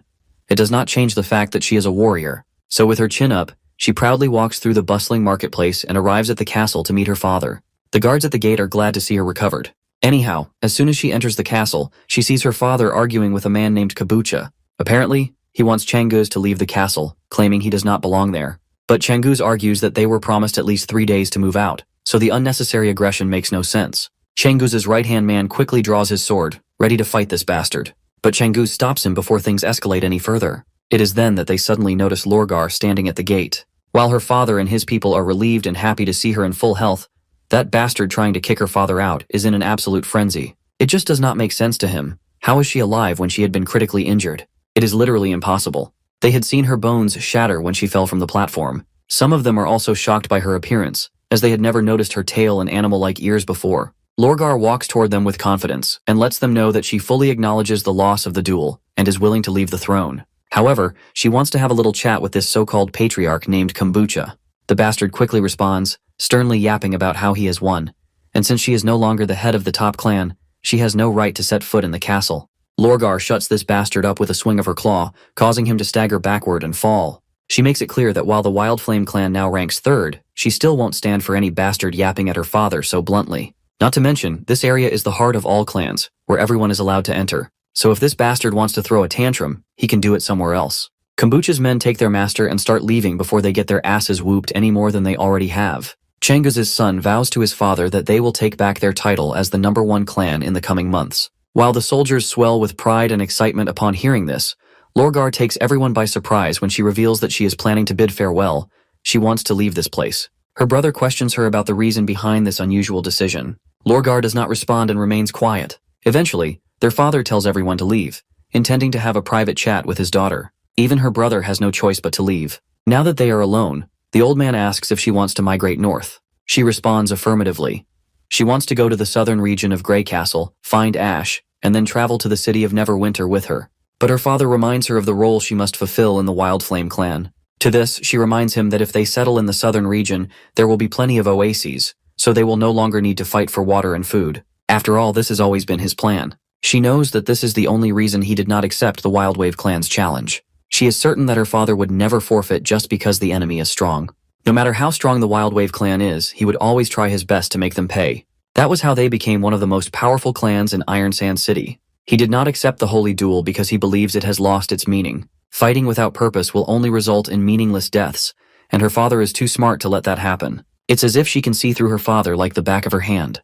Her sharp perception causes the old man to crack a smile. Perhaps she is too smart, or perhaps she has gained the instincts of a wolf, or maybe it's a bit of both. The only reason he hadn't spoken about this was that he wanted to hear her thoughts after she woke up. Lorgar sets the record straight. She is not the brightest person out there to seek advice from. All she cares about is fighting, so she only listens to her fists. Every time she fights, she can feel what kind of person her opponent is. She recalls how, when she was little, her father taught her how to fight. She has withstood fists, kicks, and all sorts of weapons, so it's only natural for her to understand her father's thought process. The old man gives his daughter a sly grin and asks if she can fully trust Ash. From Lorgar's experience, she reveals that Ash is like a towering mountain, capable of bringing despair. But mountains have always been silent, and Ash never bothers to lie. Ash has a strong will to protect, and she is certain that the person Ash is protecting seems kind and warm toward her. The old man is glad to hear this. Since she is heading to the southern region in a few days, he decides to leave with her. But Lorgar does not want her father or the rest of the clan to tag along. If she arrives there first, she will be able to scout the oasis and the land Roland has promised before the entire clan arrives. You see, while she completely trusts Ash, she does not want to trust the person behind her so easily. While Ash may not have lied to them, there is a chance that Roland has deceived her. If the king of Grey Castle dares to deceive them, they will make sure he pays. But her father chooses to be a little optimistic and is willing to place his faith in Sister Echo's words. This also means that the king of Grey Castle could be a potential son-in-law for him. Of course, Lorgar gets annoyed and starts yelling. Besides, she is certain that Roland would never fall for a half-beast, half-human monster. The reason she wants to visit Grey Castle is because of the foreign enemies gathering there, and she wants to see them personally. It has nothing to do with loyalty. Her father eventually agrees to let her walk her own path. The night has descended, and Lorgar has continued her journey to the north. Once she is far enough from her hometown, she strips bare, and under the starry night, she transforms into her werewolf form. Grabbing her bag with her mouth, she dashes through the desert. We then cut to Roland, who is sitting in his office when suddenly, Anna sits on his desk, just like Nightingale used to do. Of course, Roland is not used to seeing Anna in place of Nightingale. We then flash back to the past, where Nightingale has a final conversation with Anna before sailing to Sand City. Anna promises to take care of Roland and everyone, and also hopes that Nightingale returns home safely. In the present, as Anna leans toward Roland, they both begin to heat up, ready for some foreplay. But they are soon interrupted by 76, who spooks the hell out of them. Roland is bewildered to see her, especially since he had been sure that Phyllis would be eager to explore the ruins of the underground located in the Great Snowy Mountains. Phyllis admits that her fellow sisters wanted her to tag along, but she stayed behind to protect Majesty Roland. After all, she is extremely familiar with the castle, and she also knows every witch here. Anna is happy to hear this. She admits that even she is utterly powerless against the Stone of Divine Judgment. But Phyllis can manipulate anti-demon domains. Even when her opponent is a transcendent, she can still fight them without being at a disadvantage. So she is very glad to have Phyllis's help. But Phyllis humbly downplays her contributions, as she is merely doing her job. She then twirls around and proceeds to leave since there does not seem to be any danger lurking around. She further assures them that they can continue their foreplay as she won't mind. As the night deepens, we cut back to Roland, who is lighting up his night by clapping Anna once again. He gets on top of her for some fun, and once he falls asleep, he wakes up in the dream world. It looks like Zero has already prepared breakfast, and she is curious to know why he woke up late. To which he reminds her that it's a holiday today, and besides, he has plenty of things to do at night as an adult, so he doesn't see anything wrong with sleeping a little more. Zero makes a sassy remark, asking what he even does at night. As far as she has seen, he gets home earlier every day than her, meaning he is some loser who clearly does not have any friends or a career. Her bluntness catches Roland off guard, so he quickly tries to justify himself, saying that he is going out on a date later today. After a while, Roland gets up in his formal suit, ready for the date. Now that he is ready, he gets out and proceeds to knock on Garcia's apartment door.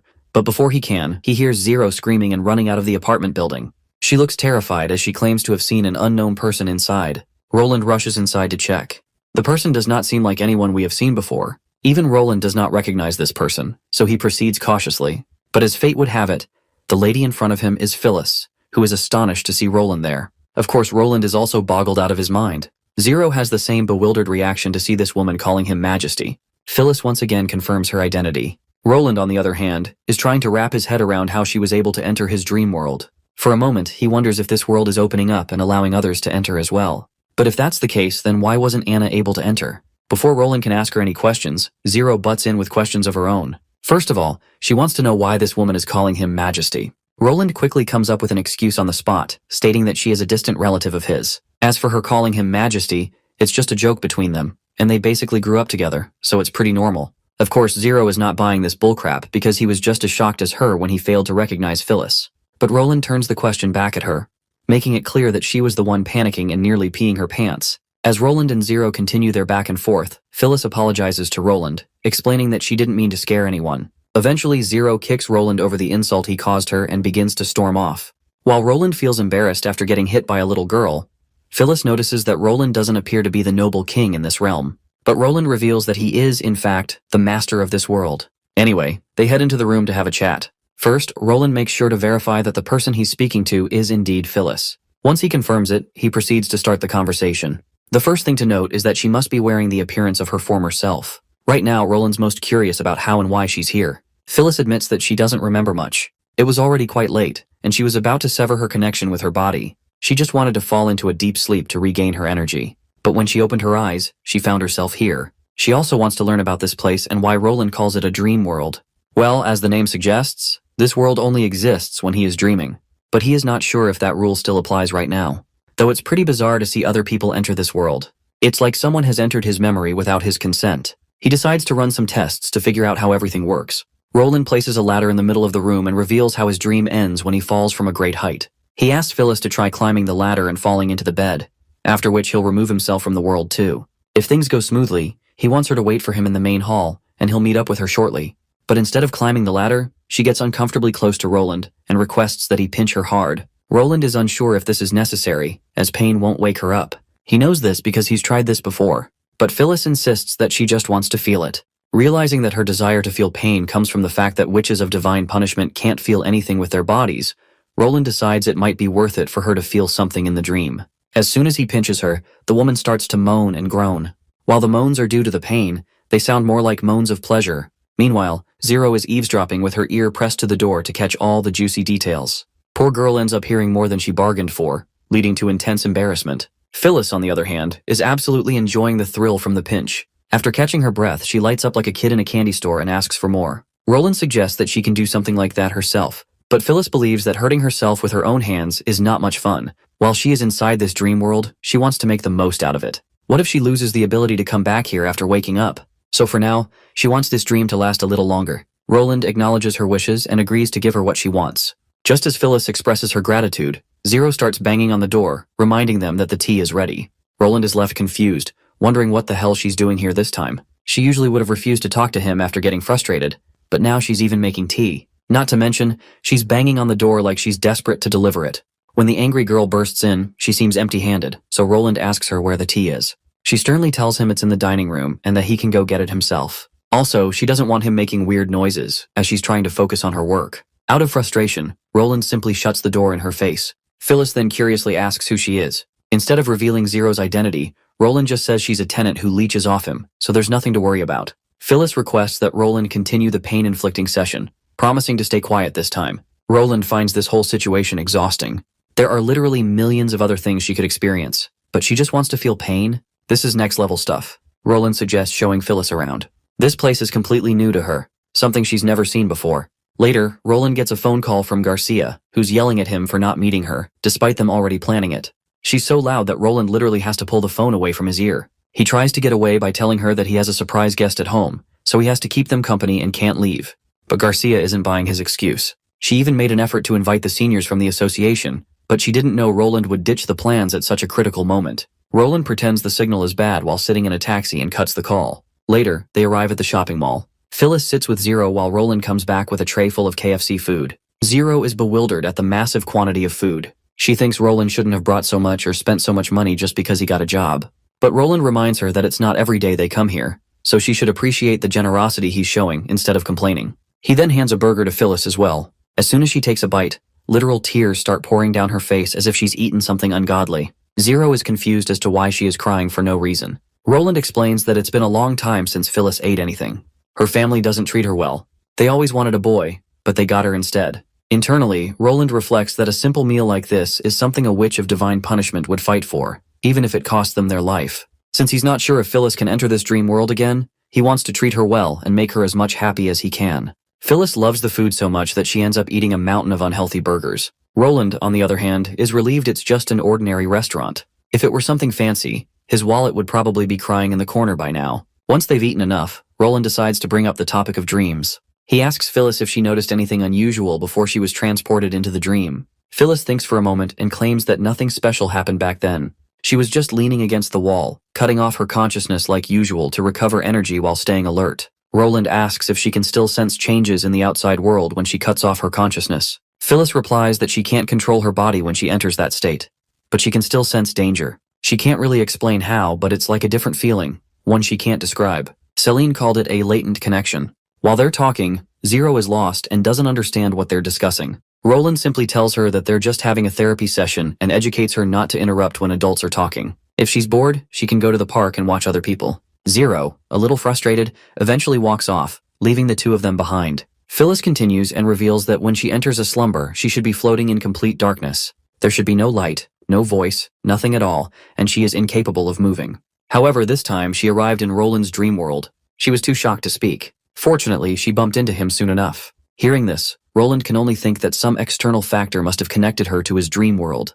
They both come to the same conclusion. It must be the light pillar. Phyllis is sure their light pillars overlapped, but Roland believes there's more to it. Otherwise, Anna and Nightingale would have ended up here too.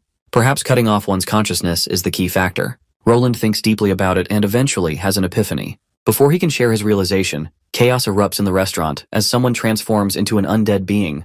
As people start running around in panic, Phyllis recalls how Roland had told her this place was supposed to be safe. Roland reassures her that this is just an anomaly, so she should ignore it. But deep in his mind, Roland is worried. After all, he's supposed to be the master of this world, so why is there an attack while he's out eating? For a moment, he wonders if he's just imagining things, though he's been hearing more reports of people in the dream world awakening strange powers. Most of them don't know how to control their abilities, so they end up becoming monsters. Phyllis is ready to fight the enemy, but she's not sure what it actually is. Roland reveals that their enemy is a fallen evil that just awakened. Calling it a hybrid demon would not be far-fetched. However, it's invincible against normal weapons because it's protected by the power of nature. To defeat it, she'll need to use the same kind of power. Phyllis has no idea what the power of nature is. Roland explains that it's the magic power of this world, and there's no gender restriction on it. To demonstrate, he rips the support railing from a staircase with his bare hands. Roland is now no less than a transcendent, but he can only use these powers in his dream world. Phyllis is glad to hear this, as it means he is no longer a mere mortal. Moving on, Roland questions her if she can still use her magic powers since she is currently in her original body. Now that he says this, Phyllis remembers that she can. With that, Roland flashes her a smile and tells her to get ready to take on some fallen evil. But unsurprisingly, Phyllis struggles to activate her powers, as she's long forgotten how to use them. Eventually, she summons two giant pitch-black hands. Apparently, these are demonic talons, which she can retract or lash out at will. They're much sharper than any metal and can protect her from ambushes while fighting high-level devils. She used them during her battle with the demon army. Roland didn't expect her to be such a powerful fighter witch. To him, she doesn't look like one, so it's natural for him to assume otherwise. She reveals that she was once the guard of the three chiefs during the days of Tequila. After their little talk about her powers, Roland begins ascending the stairs, as the fallen evil would have sensed her magic and should appear any second now. Suddenly, someone crashes down from the roof. It's none other than the fallen evil itself. The monster seems incredibly powerful. It quickly charges its left hand with dark red energy and lunges at them. Phyllis remains unfazed and dashes toward the creature. A giant explosion erupts as the monster's energy crashes into her. The attack is powerful enough to send her flying backward, and she ultimately crashes into Roland. Even after hitting Roland, her momentum doesn't break, and they both fall through the window together. In the aftermath, Roland looks like he's been beaten up worse than a piñata. Despite the huge impact, he only feels a slight numbness in his back, which only indicates that he's gotten stronger. Phyllis doesn't look too great either. She apologizes to Roland for being so complacent, but she assures him there's nothing to worry about. She's got this covered. The fallen evil comes back, kicking Phyllis's broken shadow hand away. It then charges up its left hand again with that same red energy, going all out. But that severed black hand of Phyllis moves on its own, and cuts the bastard's head down. The talon then attaches back to Phyllis's back. She proceeds to grab the power of nature from the monster's hand. She passes it to Roland, and as soon as he takes it, a golden light beams out of it and begins to flow into his body. Roland then decides it's time to leave, as they aren't supposed to be seen there. Though they might have eradicated the evil, not everyone has the right to prosecute it. No matter how evil a creature is, it can only be arrested and interrogated by the professionals. Of course, Phyllis is not used to this kind of laws, so this whole situation seems strange to her. Zero eventually joins them, and the trio begins their journey home. Once they reach the building, they come across Garcia in the corridor. Roland is immediately on edge, expecting the worst since he hung up on her earlier. Before Garcia can lash out at him, Roland points to Phyllis and insists that he indeed had relatives at home, meaning he wasn't making excuses. But Garcia ignores his defense and grabs him by the arm, dragging him along. Phyllis steps in before Garcia can drag Roland off and stops her. She doesn't like how Garcia is treating Roland. After all, he's the ruler of this world. But Roland quickly places his hand over her mouth before she can say anything more. He then instructs both Zero and Phyllis to return to the apartment while he handles things for a few minutes. Once they're out of earshot, Garcia pins Roland against the wall and demands to know if he has made up his mind about joining the association. Before responding, Roland settles into her apartment and requests some water to revitalize himself. Garcia, annoyed, tells him that instead of responding, he's trying to boss her around. Reluctantly, she brings him some chilled water. Roland reveals that reports of fallen evils have been on the rise. He even encountered one himself while out eating. He wonders if the Martial Arts Association has been slacking off, given the significant increase in fallen evil reports. The association contacted the closest martial artists in the area, and she was one of them. But she did not get any chance to do anything since the monster was dead already, and its core was gone, meaning someone must have gotten to it before they did. Well, it looks like she has no clue that Roland is the one who killed that monster and took the core. Roland is curious to know who that might be. Garcia responds that she can't satisfy his curiosity any more than she already has, as it's all highly confidential. She does explain, though, that the rise in reports is due to the corrosion from the outside world worsening, and a calamity might befall this world in the near future. The mention of calamity catches Roland's attention, so he inquires more about it. She claims that no one knows for sure. Maybe the world will end, or everyone will turn into monsters. That's why the association needs more people to stand up and fight against the corrosion. However, this has nothing to do with his background. Every person with the power of nature must take responsibility. She understands his fear and hesitation, but insists that they need to stand up or risk losing everything. Roland takes a moment to reflect. Originally, he wanted to join the association to earn money and gain some reputation. But it seems more complicated than that.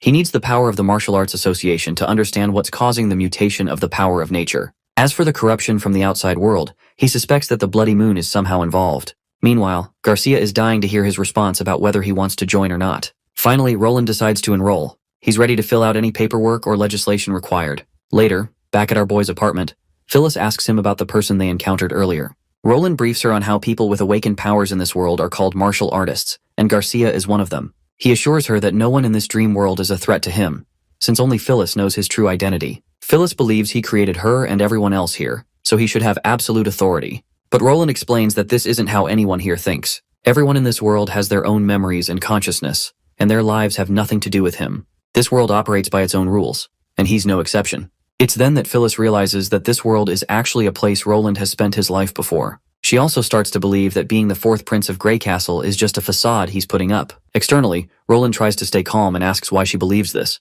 But internally, he's panicking, wondering how she figured out that he's not really the fourth prince. If you liked this video, feel free to support me on Patreon, link in the description.